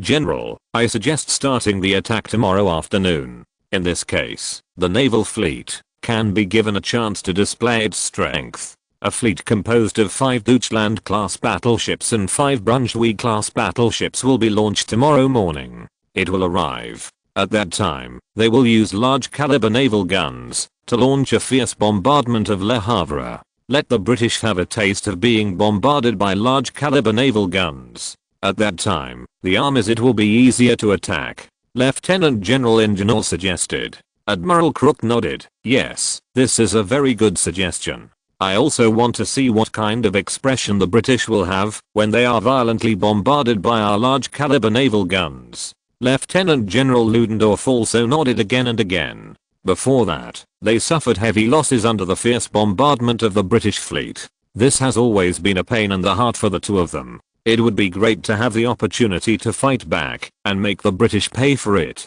Soon, the German Navy's carrier-based aircraft force determined the results of the battle. The 3rd and 4th carrier-based aircraft wings launched 2 rounds of attacks. The 5th and 6th carrier air wings launched an attack. A total of 384 aircraft attacks successfully sent 21 former dreadnoughts and 13 armored cruisers of the British Navy to the bottom of the sea. In addition, some small and medium warships of the British fleet were sunk. This attack can be described as a complete victory. Admiral Crook and Lieutenant General Ludendorff sank the former dreadnought and armored cruiser of the British Navy with their carrier-based aircraft units, and informed the following troops of the news that the British fleet had fled in embarrassment. This immediately restored the morale of the German troops whose morale was low. Although, the vast majority of German soldiers are very brave, and they are even more fearless in battle. However, the huge power of the British fleet's naval guns still put great pressure on them. Especially the soldiers who were within the killing range of the naval gun shells were directly blown to pieces. For everyone, this is a shock from the depths of the soul. Damn the British, their fleet was finally defeated by us. Without the support of the fleet, how can the British resist our attack now? This time, we will be able to kill all the British. The morale of the soldiers has been restored, which will have an extremely beneficial impact on the German army's next attack on Le Havre. In contrast, the morale of the British Expeditionary Force plummeted to freezing point. Many British soldiers couldn't even stand the feeling of suddenly falling from heaven to hell, and collapsed directly. There were even a lot of British soldiers who left the defense area without authorization, and came to the dock, wanting to escape Le Havre on a ship transporting supplies. Obviously, they no longer have the slightest confidence in the next battle, they just want to leave here, and save their own lives. Under unavoidable circumstances, Sir French had no choice but to order the various departments of the British Expeditionary Force to stick to their own lines of defense and not to order or retreat without authorization. In addition, a large number of military police were organized to prohibit deserters. But even so, deserters are still repeatedly banned. There is no naval fleet to rely on, which makes the British Expeditionary Force can only rely on itself in the next battle. Therefore, the British Expeditionary Force had to start to strengthen the defense line again to deal with the upcoming German attack. However, they don't think these lines of defense can play a big role. In fact, starting in the afternoon, the artillery of the German 1st Army and 8th Army returned to the vicinity of Le Havre and started shelling. Although the infantry did not launch an attack, it is always right to prepare for firepower. The next day, the morning of May 11th, a large number of ships suddenly appeared off the coast of Le Havre. It's just that the flags hoisted on these ships are no longer St. George's flags, but the flags of the German Navy. My god. The German fleet is coming. The officers and soldiers of the British Expeditionary Force, after discovering this situation, were all mournful. Damn it, the Germans are trying to drive us to a dead end. After Sir French got the news, there was no trace of blood on his face. Originally they were not the opponents of the German army, and now the German army has received support from battleships on the sea. One can imagine what will happen to the British Expeditionary Force. Chapter 592, Tit for a Tooth. Off the coast of Le Havre, 5 Deutschland-class battleships and 5 Brunswick-class battleships of the German Navy lined up under the guard of many small and medium-sized warships, aiming at Le Havre with their sides. Havre, so that the maximum firepower of the battleship can be exerted. On the flagship battleship Deutschland, Rear Admiral Richter Fels was observing the situation in Le Havre with a telescope. He could clearly see that a large number of officers and soldiers of the British Expeditionary Force were fleeing from the coast to the city. A large number of sailors are also fleeing from various ships that were originally moored at the dock. Obviously, they were all afraid of being bombarded by these battleships of the German Navy. Before, the British relied on the strength of their fleet to bombard the German army attacking Le Havre. Now, everything is their turn. It's a pity that I still couldn't arrive in time. Those guys in the carrier-based aircraft unit were really quick to kill more than 20 battleships and 13 armored cruisers of the British. Major General Richter Fels looked regretful. When the main fleet had other missions, these pre-dreadnought ships that were originally used for offshore defense finally came in handy. Originally, Rear Admiral Richter Fels thought that he might be able to have a duel with the British Navy in a pre-dreadnought battle. But unfortunately, the battle was over before they arrived at the battlefield. Under the attack of the German Navy's carrier-based aircraft force, the British fleet was killed and disarmed, and all the former dreadnoughts and armored cruisers were sunk. So much so that, after they came all the way around, they couldn't get anything. Of course, if there is no carrier-based aircraft force to attack, after the German fleet arrived, it may not be the opponent of the British fleet. After all, they only had 10 pre-dreadnoughts. The British have 21 pre-dreadnoughts and 13 armored cruisers. The quantity gap between the two sides is really too big. Even the warships of the German Navy are superior in performance. But it is not so easy to win. Order all ships, get ready to fire. Rear Admiral Richter Fels ordered. Since the desire to fight a duel with the British fleet against the former dreadnoughts cannot be realized, they can only perform the original mission and provide fire support for the army attacking Le Havre. Yes, General. The main guns of the 10 battleships began to rotate and aimed at Le Havre. Because there is no clear target, they only need to launch the shells into the city of Le Havre. The power of the large caliber naval gun is very powerful, and it will tear all enemies to pieces. In addition, send a telegram to the Army's 1st and 8th Army Corps, and our bombardment will start immediately. If necessary, they can specify the target of the bombardment. Major General Richthofen continued. After all, their mission this time is to provide fire support to the army attacking Le Havre. Then, everything should naturally meet the needs of the army as the primary goal. Yes, General. Boom. Boom. The battleship Deutschland fired first with its twin 280mm main guns. Immediately afterwards, the 7 170mm secondary guns on the sideboard also began to roar. One after another, the shells roared towards Le Havre. Because they are attacking land targets, these cannons fire high explosive bombs. The other 9 battleships followed suit and launched an attack. One after another, the warships began to roar. The sound of the explosion resounded throughout the sea. Hoo, hoo, hoo. One after another, the shells roared towards Le Havre. The shells flew at high speed in the air and produced violent friction with the air, making a sharp and piercing whistling sound. My God. The German battleship is firing. Run away. The officers and soldiers of the British Expeditionary Force in the city of Le Havre, their faces pale with fright, ran around like headless flies. Boom. Boom. Heavy shell slammed into the urban area of Le Havre. A violent explosion sounded immediately, and the terrifying shockwave swept around, destroying everything around. Originally, during the previous firepower preparations of the German army, Le Havre was almost blown into ruins. After that, the fierce shelling by the British fleet once again destroyed the eastern city of Le Havre. Now, the bombardment target of the German fleet is the western city of Le Havre. Here, it has become an important gathering place for the British Expeditionary Force. Boom. A 280mm artillery shell exploded, leaving a huge crater on the ground. The streets that had already become dilapidated were completely destroyed. The British Expeditionary Force stationed in this area suffered heavy losses. Oh, God.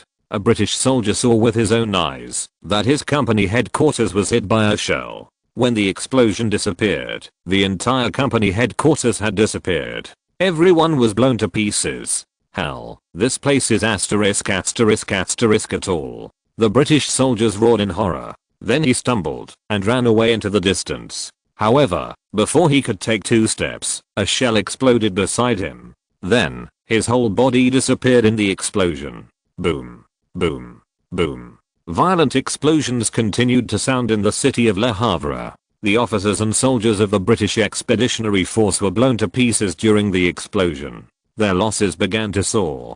Damn the Germans. I would rather they launch an attack and fight with them with real knives and guns than be killed in their shelling. An officer of the British Expeditionary Force roared angrily. Except, they seem to have forgotten. When the German army attacked Le Havre, the British fleet launched a fierce shelling, which caused heavy losses to the German army. At that time, how elated and cheered they were. Applause for the massacre of German soldiers by the British fleet. However, it didn't take long before everything turned upside down again. The British fleet was almost completely wiped out under the attack of the German Navy's carrier-based aircraft force. The German fleet then arrived and began bombarding them with naval guns. They also finally tasted the pain and despair when the German army was bombarded by the British fleet. Boom. Boom.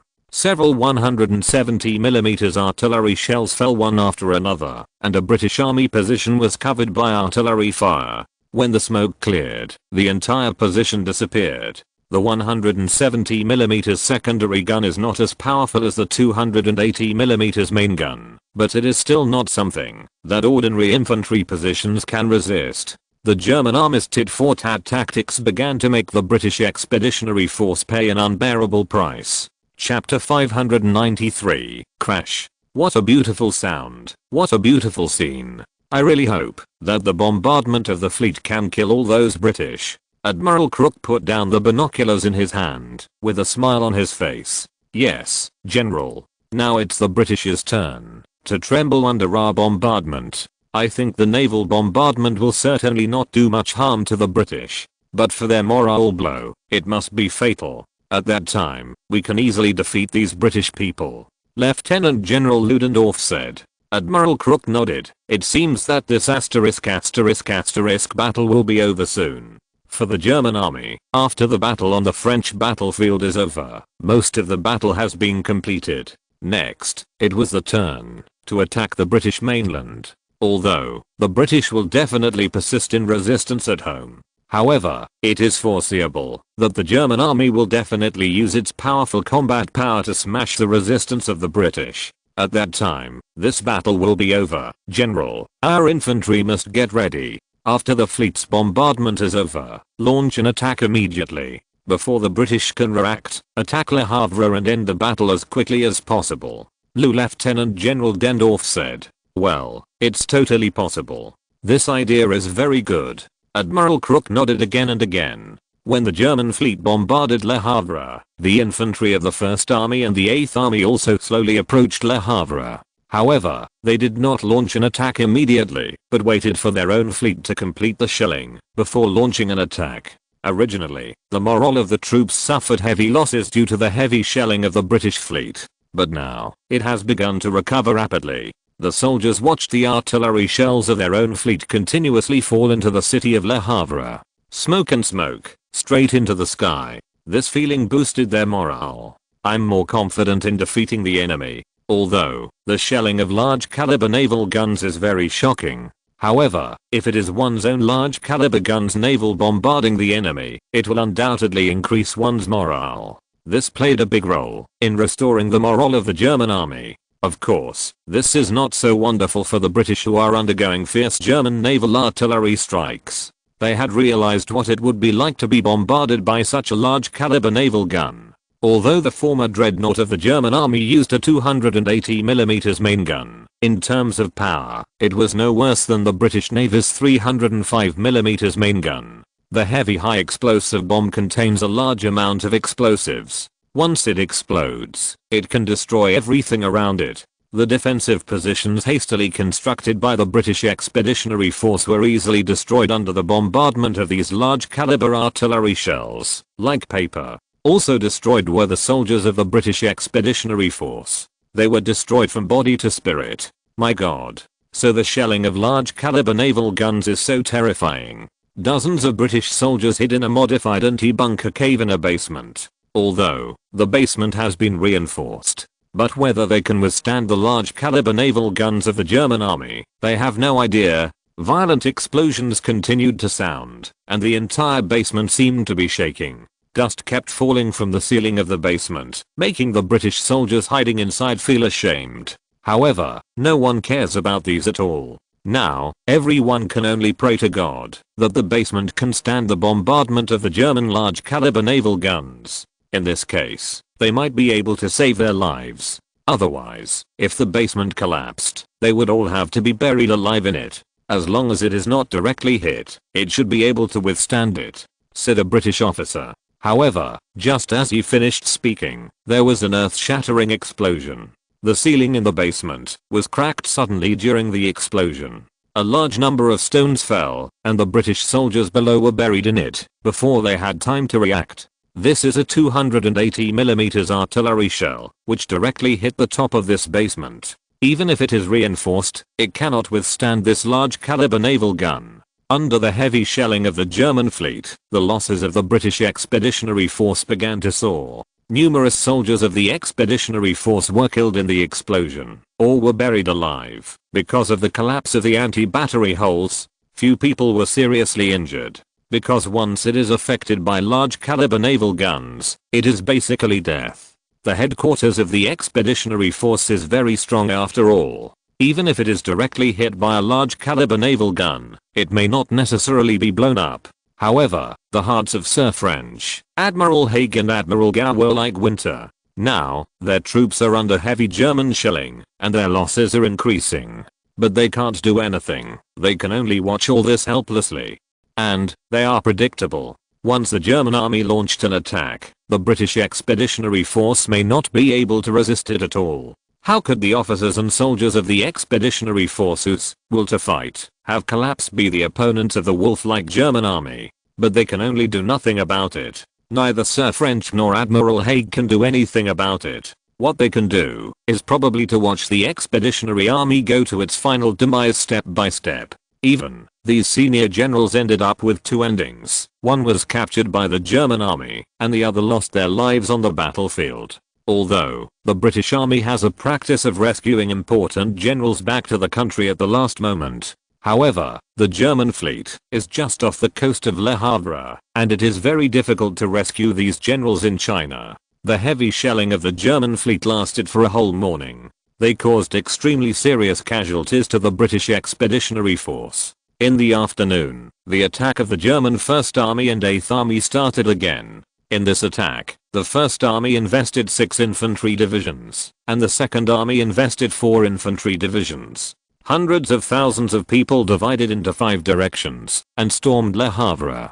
The morale of the British Expeditionary Force had dropped to freezing point as early as the heavy shelling by the German fleet. This made they have no courage to resist the German attack. The battle was almost a scene of collapse at the touch of a button. The troops of the British Expeditionary Force collapsed as soon as they encountered the German attack. It can be said that there is no suspension in this battle. If you're listening to this novel on a channel other than Fanfic World, it means they downloaded and uploaded it without effort. We cordially invite you to visit our channel, Mundo Fanfic Novelos. There you'll find the original version of this story and you can explore many other novels of various genres. We're waiting for you to immerse yourself in a world of incredible novels. Chapter 594, Surrender. In the city of Le Havre, the fierce battle began. Hundreds of thousands of German troops invaded the city and began a fierce battle with the British Expeditionary Force. However, the morale of the two warring parties is vastly different. Army on one side was like a rainbow, while the British army on the other side had a collapsed will to fight and collapsed at the first touch. This also made the German army invincible in the offensive. The resistance of the British army was so weak that it couldn't even stop the German army from attacking.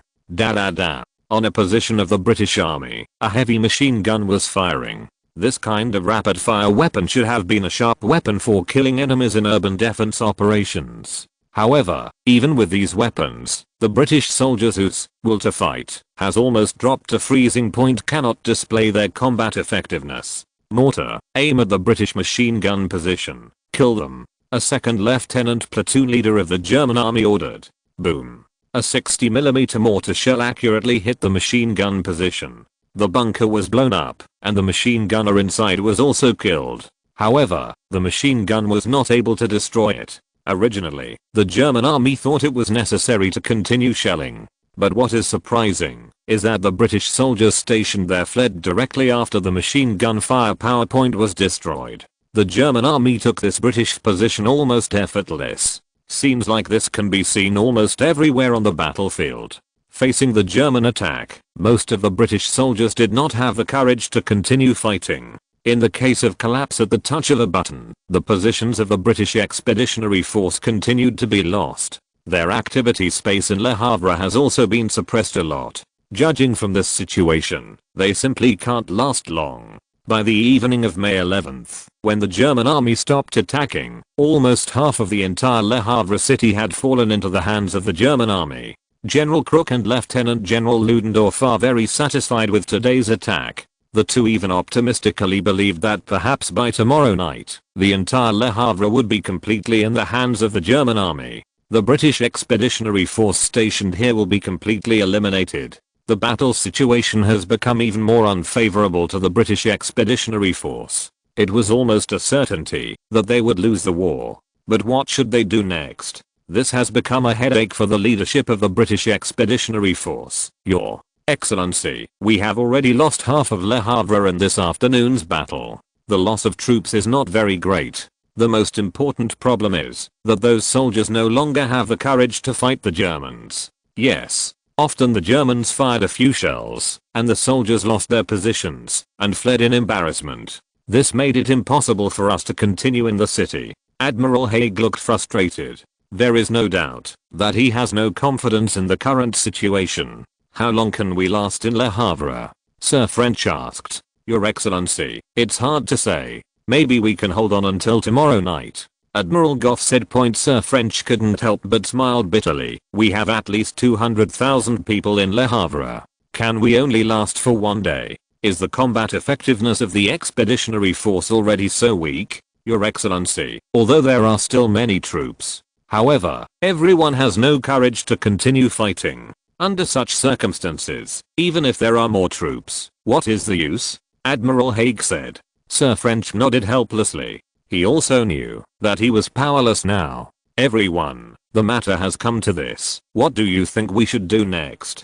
Sir French asked. Your Excellency, we have no other choice in this battle. If we continue to fight, it will only increase casualties. Therefore, I suggest that the soldiers surrender to the Germans. They have done their best in this war. There is no need to force them to continue fighting. In that case, it is no different from letting them go to death.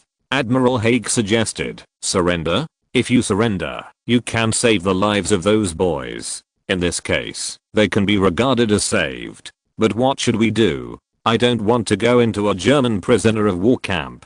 Sir French said. As the commander of the British Expeditionary Force, Sir French is undoubtedly a top figure belonging to the British Army. Had he been captured by the Germans, it would have dealt a major blow to his personal reputation. Even, it will have a serious adverse effect on the British Empire. Sir French did not want his honor to be sullied. When necessary, he would rather commit suicide than be captured by the Germans. The German fleet is cruising off the coast of Le Havre. Even if we want to evacuate Le Havre, I'm afraid we can't do it. Admiral Goff said. He understood what Sir French meant. If you can withdraw to the British mainland, even if you are a defeated general, it is obviously better than being captured. Admiral Haig frowned, and after thinking for a while, he said, Your Excellency, if we want to leave Le Havre, there is no way out. We may turn to the Navy for help. Their submarines can secretly arrive in Le Havre. Well, we can return to the mainland by submarine. But, in this way, there will not be many evacuated people. Sir French thought for a while, and then said, that's better than everyone being captured by the Germans. Okay, sir, I understand. Admiral Haig had already understood what Sir French meant. The British Expeditionary Force Command and the British Navy secretly contacted, and it happened that a submarine was operating not far from Le Havre. Their mission was originally to monitor the German fleet. Now it can come in handy. The British War Department also learned of the predicament of the Expeditionary Force and expressed understanding for the decision of Sir French and others. So, that night, the British submarine arrived in Le Havre secretly and picked up Sir French, Admiral Haig and Admiral Gow and a few people. The next day, after dawn, the officers and soldiers of the British Expeditionary Force discovered that several major commanders had slipped away. This feeling of being abandoned was even more unbearable for the officers and soldiers of the Expeditionary Army. So, when the German army launched an offensive, a large number of officers and soldiers of the Expeditionary Force surrendered directly to the German army. Many troops, even established units, surrendered. Chapter 595, French Obsession. Surrender. We surrender. God.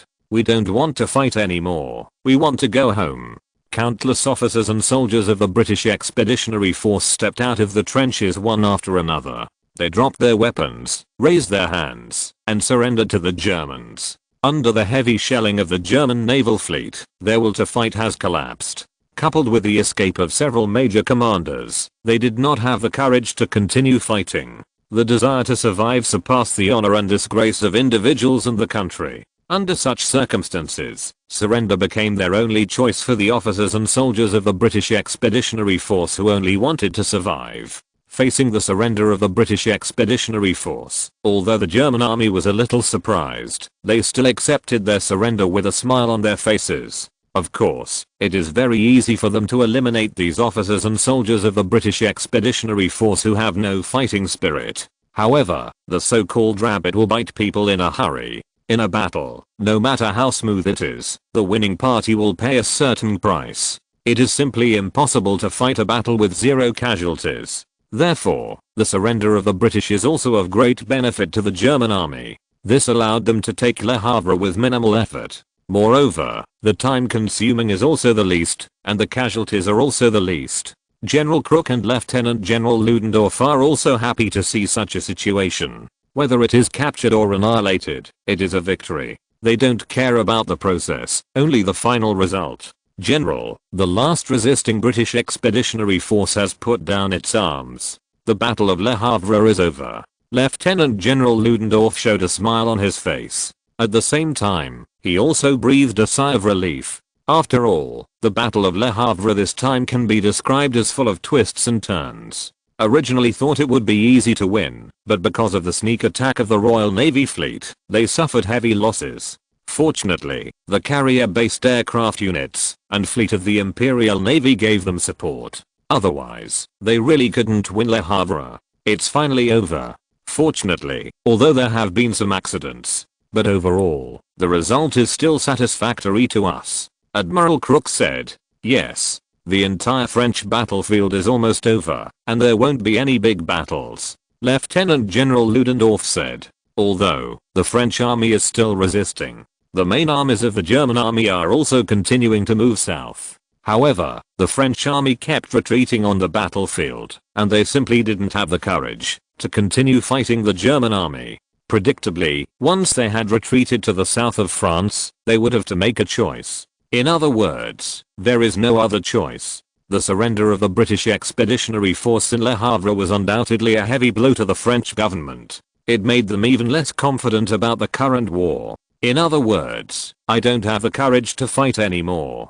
Among the French government and military, those main combat factions who insist on continuing the war have less and less weight to speak as the war situation develops. Even French President Poincaré and Prime Minister René Viviani have begun to think that the war has reached this point, and it seems that there is no need to persist. However, even so, the French government and the main combat faction of the military have not completely given up. They still hope that France can end the war as a winner, not a loser. Gentlemen, the British Expeditionary Force failed in Le Havre. More than 200,000 people surrendered to the Germans. This allowed the Germans to deploy more troops to attack us. It is foreseeable that the future situation will be even worse for us, said President Poincaré. Yes, everyone, I'm very pessimistic about whether we can win the war. After all, the current situation is very unfavorable to us, and our enemy has too great an advantage on the battlefield.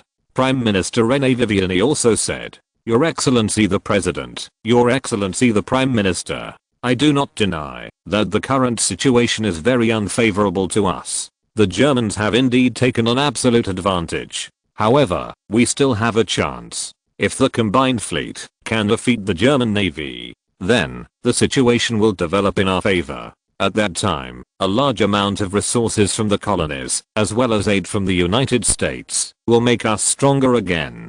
On the other hand, the Germans, because of the defeat of the Navy, will regain their strength at the point of being blocked. At that time, they will become weaker and weaker. The balance of victory will gradually tilt towards us again, and in the end, we will win the war. Marshal Joffre said. Nevertheless, Marshal Joffre himself was a little uncertain. However, as the commander-in-chief of the French army, at the same time, he is also the leader of the main combat faction, so he naturally has to show great confidence. Otherwise, even he doesn't have the confidence to continue the fight, so how can this battle continue? However, half of our country has been occupied now. If we continue to fight, we will fall into more land, a large number of cities will be destroyed, and a large number of people will die in the war. This is for the French Republic. It would be very unfavorable for the country, Prime Minister René Viviani said. After all, if the losses in the war are too great, then the entire country and nation will be hit hard by this. Even if the war is over in the end, it will be quite difficult to recover. Your Excellency, your concern is correct. But it is precisely because of this that we need to continue the war. Now, we have paid a great loss in this war. If we end the war now, then our losses will never be recovered. Moreover, the Germans will definitely put forward very harsh demands for an armistice, for which we need to pay a greater price. And if we can finally win the war, then we can turn around and slaughter the Germans. In this way, all the losses we paid in the war can be recovered from the Germans, or even doubled. By that time, the French Republic will quickly recover its strength and even become stronger. Marshal Zia Fei said. President Poincaré and Prime Minister René Viviani were moved by Marshal Joffre's point of view. Therefore, they decided to grit their teeth and continue the war. However, the two also made it clear, if the United Fleet fails to defeat the German Navy in the decisive battle, then the war must be ended immediately. No matter how much you pay, you need to stop the loss immediately. Chapter 596, United Fleet, Irish Sea, Morecambe Bay. When the Royal Navy was defeated, and the entire British Empire was under the blockade of the German Navy, the only sea they could still control was probably the Irish Sea. This sea area, between the island of Great Britain and the island of Ireland, is almost equivalent to the inland sea of the British. Morecambe Bay is just a little known remote place. But it is precisely because of this that it has become the final gathering place of the Royal Navy's sea power. Even Scapa Flow has become unsafe. Submarines and carrier-based aircraft of the German Navy would visit from time to time to launch attacks on Royal Navy ships, and the Royal Navy was powerless to do anything about it. In order to ensure the defense of Morecambe Bay, the Royal Navy installed a lot of anti-aircraft weapons around the naval port. At the same time, there is also an anti-submarine net. A large number of destroyers are also densely packed in the bay, ensuring that once German submarines sneak into it, they will be spotted immediately. Point now, the remaining capital ships of the Royal Navy only include the battleships Revenge, Resolution, Queen Elizabeth, Warspite, Warrior, Giant, Dreadnought battleship and Tiger battlecruiser, 7 battleships and 1 battlecruiser. Although it is still a very powerful sea force, but compared with the heyday of the Royal Navy of the British Empire, it is already very different. With such power, even the basic security of the British Empire cannot be guaranteed. However, besides these warships belonging to the Royal Navy, there are also warships from the Kingdom of France and Italy in Morecambe Bay at this moment. Among them, the capital ships of the French Navy include 3 Normandy-class battleships, 3 Brittany-class battleships and 4 Gouba-class battleships. The capital ships of the Kingdom of Italy are 2 battleships of the Duilio class, 3 battleships of the Earl of Cavor class and the battleship of the Dante. The capital ships of the Kingdoms of France and Italy all came to prepare to fight with the Royal Navy. As members of the Allied powers, the fate of these 3 countries is undoubtedly tied together. If they lose the war, their fate can be imagined. Therefore, they hope to win the naval battle and reverse the situation. British Admiralty Churchill rushed to Morecambe from London. Looking at the warships moored in the military port, Churchill was greatly moved. It would be great if the flags flying on those battleships were all St. George's flags, Churchill said with emotion. But it is a pity that the Royal Navy only accounts for 1/3 of the 24 capital ships in the military port. The other 2/3 are warships from France and Italy. Your Excellency, as long as we can defeat the Germans in the next decisive battle, the Royal Navy will soon be able to return to its heyday, even stronger. Admiral John Jellicoe said. In the British shipyard, there are still a large number of cutting-edge warships under construction. However, subject to the fact that the British Empire was completely under the blockade of the German Navy, the construction progress of these warships became slower and slower. Because building warships requires a lot of steel and other resources. After the complete severance of overseas trade lines, Britain no longer has enough resources to build these warships. Churchill nodded. Yes, although the Royal Navy has suffered heavy losses. However, we have not been defeated. Once we defeat the Germans, it will be time for the British Empire to rise again. Although, there are many difficulties. However, Churchill never gave up hope. Lieutenant General Martin, are they ready? Churchill asked. Your Excellency, the fleet led by Vice Admiral Martin has completed its preparations. As long as the order is issued, they can set off immediately. Admiral John Jellicoe reported. Lieutenant Admiral Martin is the commander of the fleet of 12 battleships purchased by the United Kingdom from the United States, and he is also the hope of the Royal Navy in future naval battles. If it weren't for these 12 battleships, the British would not have the confidence to fight a decisive battle with the German Navy. Very well, this time we have reassembled 36 battleships. The Germans can definitely be defeated. As long as the Germans are defeated, the British Empire will regain victory in this war.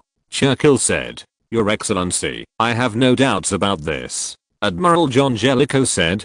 By the way, General, General Cavison's fiasco at Le Havre, will he be punished? Admiral John Jellicoe asked. The fleet led by Lieutenant General Cavison lost 21 pre-dreadnought ships and 13 armored cruisers in Le Havre. This is undoubtedly a heavy blow to the Royal Navy. Of course, those former dreadnoughts and armored cruisers are outdated. However, the loss of personnel made the Royal Navy overwhelmed. It is true that someone in the cabinet proposed to send out General Cavison. However, I suppressed it. After all, our final naval decisive battle with the Germans is about to begin. Punish the important generals of the Navy at this time. It's very suitable. It will have a negative impact on the morale of the troops. What's more, if we lose, then everything will be meaningless. Churchill said. Indeed, for the UK now. If you lose, even if Lieutenant General Cavison is hanged, it will be meaningless, and it will not prevent the defeat of Britain. If the battle is won, the losses of those former dreadnoughts and armored cruisers will also become insignificant. John. Admiral Jellicoe nodded. No more to say. Report. General Lame and General Paul are here. A staff officer reported to Churchill and Admiral John Jellicoe. Let them come, said Churchill. Admiral Lame is the commander of the French fleet, while Admiral Paul is the commander of the Italian fleet. The two of them, as representatives of the kingdoms of France and Italy, will command their own fleets and participate in this decisive battle against the German Navy. Your Excellency, Commander. After Admiral Lame and Admiral Paul arrived, a warm exchange of greetings began immediately. After that, the topic turned to the main topic. Your Excellency, our fleet has been here for several days. When can we fight the Germans? Admiral Lame asked. Now the situation in France is very difficult. The French government is eager to have a decisive battle with the German Navy as soon as possible. Your Excellency, Admiral, the United Fleet is also ready. Our plan can be implemented. Churchill said. Chapter 597. Battle of Destiny. Everyone, the battleships purchased by the British Empire from the United States have been completed. Everything is ready. Lieutenant General Martin can lead the fleet at any time and return to the UK to participate in the decisive battle with the Germans, said Churchill. If this is the case, then we will have 36 capital ships participating in the decisive battle. In terms of the number of capital ships, we are no less than the Germans. Italian Admiral Paul said excitedly. The Kingdom of Italy played no role in this war. However, their 6 capital ships are what the British urgently need now. So, even though I look down on these Italians from the bottom of my heart, but whether it was Churchill or John Jellicoe, Admiral Paul was amiable. This was almost impossible when the Royal Navy of the British Empire dominated the world. Indeed, although the Germans are very powerful, if the three of us join forces, we still have a great chance of winning. Churchill said. Everyone, let's go to the office to discuss the specific combat plan. Churchill said. Admiral Lame and Admiral Paul, of course, will not have any objections to this. When the secretary delivered the coffee and exited, there were only Churchill, Admiral John Jellicoe, Admiral Lame and Admiral Paul left in the office. Everyone, I want to tell everyone solemnly, the outcome of this decisive battle will affect the fate of our respective countries. If we can defeat the Germans, then the current situation on the battlefield will be completely changed. We will no longer being passive. You can even gradually take the initiative. It is not impossible to reverse the situation step by step and defeat the Germans again. I think everyone is very clear about what this means for our countries. Churchill said. Admiral Lame and Admiral Paul both nodded with serious faces. They naturally knew that this war was already very unfavorable to the Allies. If there is no more miracle, they will even lose this war completely. Therefore, this joint operation of the navies of the three countries has been regarded by all countries as the last straw. If it fails, then everything is over. The leaders of all countries have already called them, asking them to do their best in this naval battle, and they must win. Churchill was satisfied with the reactions of Admiral Lame and Admiral Paul, and he went on to say, so, in this battle, we must solve other problems and work together to ensure that our combat effectiveness can be fully utilized. In order to better command the fleet, I suggest that the joint fleet of the three countries be formally established, with Admiral John Jellicoe as the commander. Do you two have any objections? Churchill then asked. Admiral John Jellicoe will command the fleet. There is no way. Although, in the last decisive battle, Admiral John Jellicoe failed. However, there is no doubt that he has done his best. The reason for the failure is entirely because the enemy is too strong. France has no objection, Admiral Lame said. Admiral Paul also shook his head. After all, among the combined fleets, the British Navy is still the most powerful. In addition to the 8 capital ships currently moored in Morecambe Bay, there are also 12 capital ships purchased from the United States. Added together, there are already 20 ships. This has already accounted for more than half of all the capital ships of the entire United Fleet. In addition, Admiral John Jellicoe once fought against the German Navy, so he is quite experienced. It's better to let him command the fleet than someone who has no combat experience at all, right?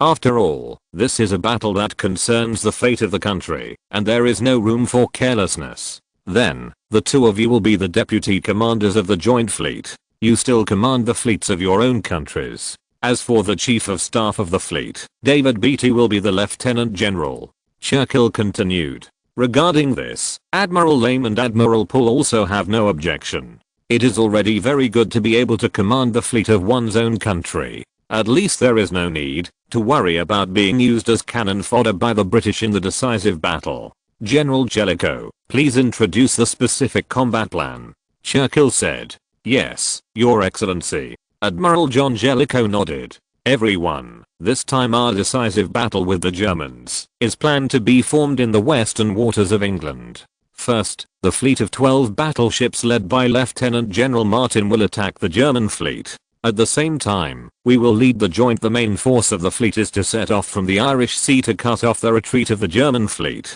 Try to damage the German fleet as much as possible before the main fleet of the Germans arrives. If possible, it is best to send the German kill all the battle cruisers in the German fleet. In this way, we will be able to gain a greater advantage when fighting against the German main fleet. Admiral John Jellicoe said. The combat plan of the British Navy is not new. To put it bluntly, it is to gather superior forces and first solve the German Navy's breaking fleet. Then there will be a decisive battle with the main fleet of the German Navy. In this case, the United Fleet will have a great advantage in terms of strength. General Jellicoe, the German fleet is composed of fast battle cruisers. Can we catch them? Admiral Lame asked. We have barely figured out the cruising route of the German fleet. In this way, we can carry out an ambush in advance, mobilize a large number of warships to surround them, and then attract more German warships to come and severely damage them. Annihilate them as much as possible. Admiral John Jellicoe said. Everyone, the Germans are too strong. If we rush into a full-scale confrontation with them, we won't have much chance of winning. Our only chance of winning is to weaken their strength step by step, and then defeat them. There is no other way than that, Churchill said. Your Excellency, let's do this. Admiral Lame said. Your Excellency, when is the specific time? Admiral Paul asked. I will give Lieutenant General Martin an order today to lead the fleet to set off. In this way, 4 days later, we can launch an attack on the German fleet. In other words, this decisive battle will begin in 4 days, said Churchill. Both Admiral Lame and Admiral Paul nodded repeatedly, and they had no objection to this. What they care about is not when to fight the German Navy, but whether they can win the German Navy. Chapter 598, Waves and Clouds. On May 12, British Vice Admiral Martin led a fleet of 12 battleships, which set off from the Norfolk base of the US Navy and sailed into the vast Atlantic Ocean. It's just that these warships are now flying the American flag.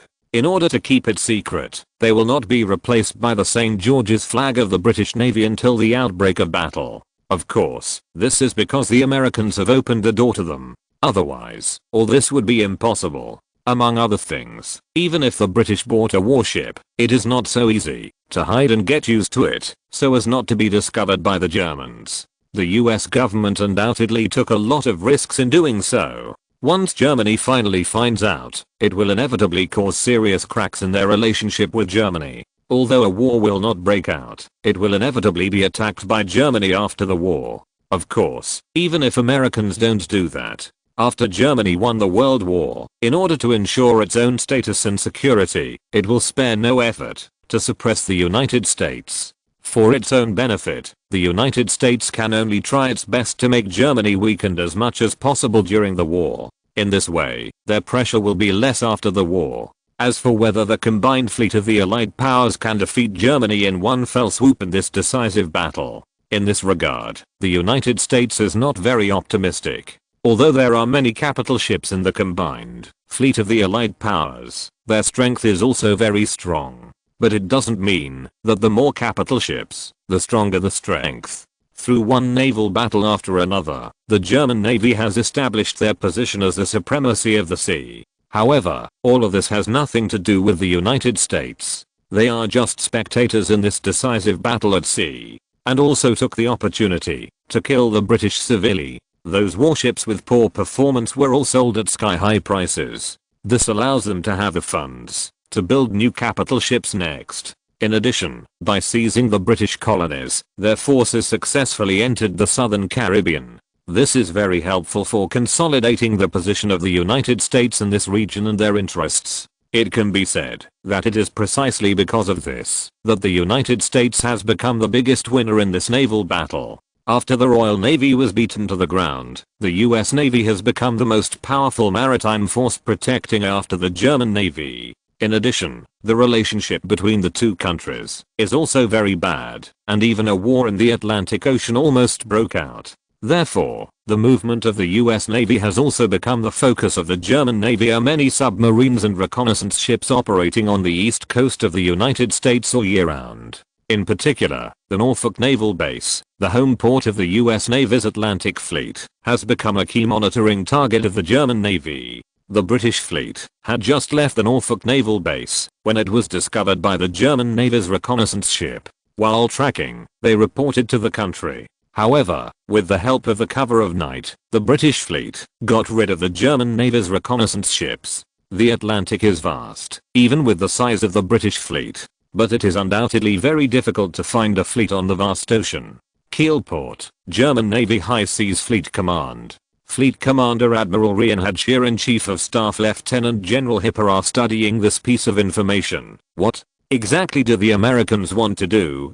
Didn't they declare to remain neutral? This battle has nothing to do with them. But it is obviously too strange for them to send such a powerful fleet into the Atlantic Ocean with great fanfare. Rear Admiral Tescher frowned. Although a huge fleet of 12 battleships is nothing to the German Navy, the German Navy can mobilize a fleet of the same size to compete with it at any time. Even dispatched a fleet larger than this size to launch an attack. However, if it is not necessary, Germany is unwilling to go to war with the United States in this war. Although, Germany already has an absolute advantage in the battle with the Allies. But it will take some time to win the final victory. In particular, the planned landing campaign in the UK will take a lot of time and resources. If under such circumstances, another war with a powerful country like the United States will inevitably make this war last longer and consume more national power. You must know that the current situation in Germany has begun to have problems. Food and other materials are almost in short supply. The government hopes that the war will be over within a year. That way, it won't have too much impact on the economy. Otherwise, even if the final victory of the war is won, the German economy will also suffer heavy losses. At that time, it will take more time to recover. Therefore, although the German military hopes to take advantage of this war to bring down the United States and completely establish Germany's hegemony, however, due to the limitation of national strength, they had to postpone the plan. The goal of defeating the United States is about to be placed in the next war. Who knows? Is it possible that the Americans still want to have a confrontation with the Imperial Navy like last time? Last time, we rammed and damaged one of their capital ships. It seems that this lesson is not enough. We have to just show them a more powerful color. Lieutenant General Hipper said. Last time, the US fleet attempted to forcibly break into the no-sail zone designated by Germany. As a result, a confrontation between the two sides was triggered, and the gun was almost fired. But under strong pressure from the German Navy, the US Navy had to retreat. Of course, this makes the United States and the United States Navy lose face. But at the same time, it also made the relationship between the United States and Germany worse. Will the Americans want to launch a surprise attack on us at this time? Lieutenant General Hipper said, "This is impossible. The Americans are not fools. Now the Allied powers are about to be defeated by us. Even if they join the war, they will have no chance of winning. That will put them in crisis instead. Therefore, the Americans should not. Then it would be unwise." Admiral Reinhard Scheer said. "So, what do Americans want to do?" This became a headache for Admiral Reinhard Scheer and Lieutenant General Hipper. "No matter what, let our fleet get ready. If the Americans try to sneak attack us, then we will definitely make them pay an unbearable price." Admiral Reinhard Scheer said. "Yes, Your Excellency Commander." Lieutenant General Hipper nodded. Under the command of the High Seas Fleet Command, the German Navy's breaking fleet entered a state of combat readiness. At the same time, the main force of the High Seas Fleet also left the port one after another and sailed into the Atlantic Ocean. Chapter 599, Fearless. The capital of Germany, Berlin, the Imperial Palace, Qin Tian's office. Emperor Qin Tian is discussing the current situation with Marshal von Falkenhayn, Minister of War and Chief of the General Staff, and Marshal Earl Tirpitz, Minister of the Navy. "Your Majesty, the Imperial Army has just won victory in Le Havre. More than 200,000 British expeditionary forces have surrendered to the Imperial Army. However, the commanders of the British Expeditionary Force have fled Le Havre, fleeing back to the British mainland. Judging from the current situation, the British Expeditionary Force has been regarded as annihilated. Except for a small number of troops in its second army, which is in southern France, the rest of the troops have been wiped out. We wiped it out." Von Falkenhayn smiled. After the British Expeditionary Force was wiped out, the German army had almost won the final victory on the European battlefield. Although the French are still resisting, it is only a matter of time before they are completely defeated. Very well, after the British Expeditionary Force was wiped out, the French may not be able to hold on for long, although they are still fleeing southward. But France is not very big in total. Where can they escape? Wait until hour after the troops continue to move south and further press their living space. They will have nowhere to escape. At that time, they will have no other choice but to surrender to the Empire. Of course, at that time, whether to surrender or not, it doesn't make any sense anymore. Qin Tian said. Now Qin Tian has a great sense of accomplishment, because he felt that he had changed history. In another time and space, Germany lost the war. But now, less than a year has passed since the outbreak of the war, but Germany has completely established the victory, and it will not be long before the final victory. This undoubtedly means that Germany will soon be able to win the war. Yes, Your Majesty, the French are doomed to lose the war. No one can change this, not even God. Marshal Count Tirpitz also said. The French have nothing to worry about, so it's the turn of the British. The British have no intention of ending the war. Obviously, they want to continue to resist. Perhaps, the British thought that the narrow strait would serve as a barrier for them and provide them with protection. But they will soon know that the strait can no longer stop the great German Empire army from advancing. Our navy will let the barrier of the strait no longer exists, Qin Tian said. Yes, Your Majesty. The Imperial Navy is already making preparations. Once the army completes its preparations, it can cross the strait and directly attack the British mainland. Marshal Count Tirpitz said. What happened to the remaining British fleet? Is there a way to get rid of them? Keeping them is always a problem. Qin Tian said. Your Majesty, the remaining warships of the British are huddled in the Irish Sea. Unless we mobilize the main fleet to enter the Irish Sea, it will be difficult to deal with them. However, the British have deployed a large number of mines in the Irish Sea. If we know the distribution of those mines and rush in, I'm afraid we will pay an unbearable price. Marshal Count Tirpitz said. Qin Tian nodded. He also knew that, although the German Navy was very powerful, it was far from being able to ignore any threats. However, in order to ensure the safety of our army when it lands in the UK to fight, the Imperial Navy will gather its main forces and deploy at both ends of the island of Ireland to trap the British fleet in the Irish Sea. In this case, when the Imperial Army has destroyed Britain, these British warships are useless. Marshal Earl Tirpitz continued. Qin Tian nodded. Very well, let's do this. I think, with the Empire already occupying such a large advantage, we will soon be able to win the final victory of this war. Your Majesty, I just got the news. We found that the US Navy has changed. The fleet consisting of 12 battleships and a large number of small and medium-sized occupants has left the Norfolk Naval Base and entered the Atlantic Ocean. At present, the whereabouts of the US fleet is unknown. High seas the fleet is worried that the Americans are targeting us, said Marshal Count Tirpitz. Americans? What do they want?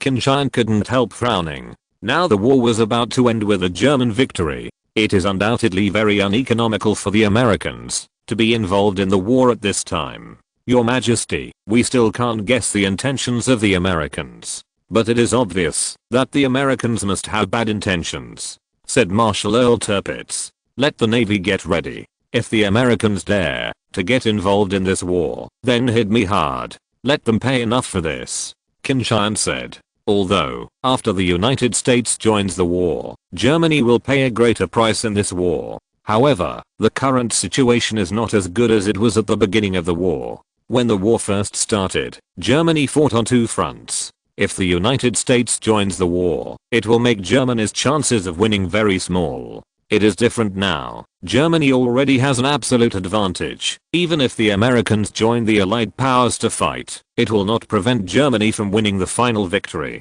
It's just that will make the war last longer, and Germany will spend more financial, material and manpower on the war. Yes, Your Majesty. Marshal Earl Tirpitz nodded. Your Majesty, the current empire is no longer afraid of other countries. Our strength is enough for us not to worry about other countries. No matter who the enemy is, or how many enemies there are, the final victory will definitely be ours. Von Falkenhayn said. That's right, no matter who the enemy is, we will win in the end. Qin Tian repeatedly. The current German Empire, and the German Empire in another time and space, have undergone radical changes. The German army, on the eastern and western fronts, swept the Allied forces**, and was about to win victory on the European continent. The German Navy even beat the British Navy from the very beginning. Now it has become a veritable maritime overlord. Combined with Germany's strong industrial strength, as well as the large territory and resources acquired in this war, Germany will become the most powerful country in the world in the future. This is beyond doubt. Chapter 600. Darkness. On the vast Atlantic Ocean, a huge fleet is sailing eastward.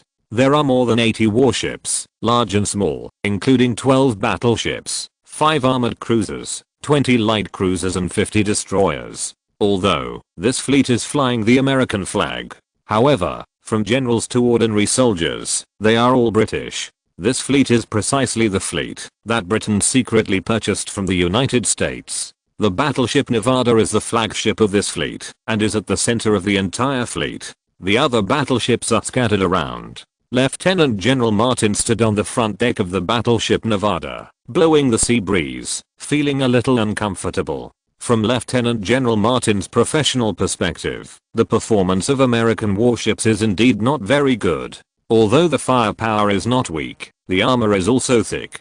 But the speed is too slow. Such a battleship is undoubtedly a typical battleship for decisive battles on the battle line. The US Navy's warship design ideas are different from those of the British Royal Navy, but the same as those of the German Navy. But because of the technological gap, their warships are still inferior to those of the German Navy. Lieutenant General Martin discovered these problems when he was familiar with American warships. It's just that the UK is no longer qualified to pick and choose. It is God's blessing to be able to buy so many warships from the Americans. Otherwise, no country in the world could sell them so many warships. Damn Americans, these warships are not very good, but they are sold at sky-high prices. It's a lion's mouth. Lieutenant General Martin cursed bitterly. Indeed, even the Queen Elizabeth-class battleships of the British Navy only cost £2 million. However, the price of these warships sold by the United States to the United Kingdom was as high as $50 million.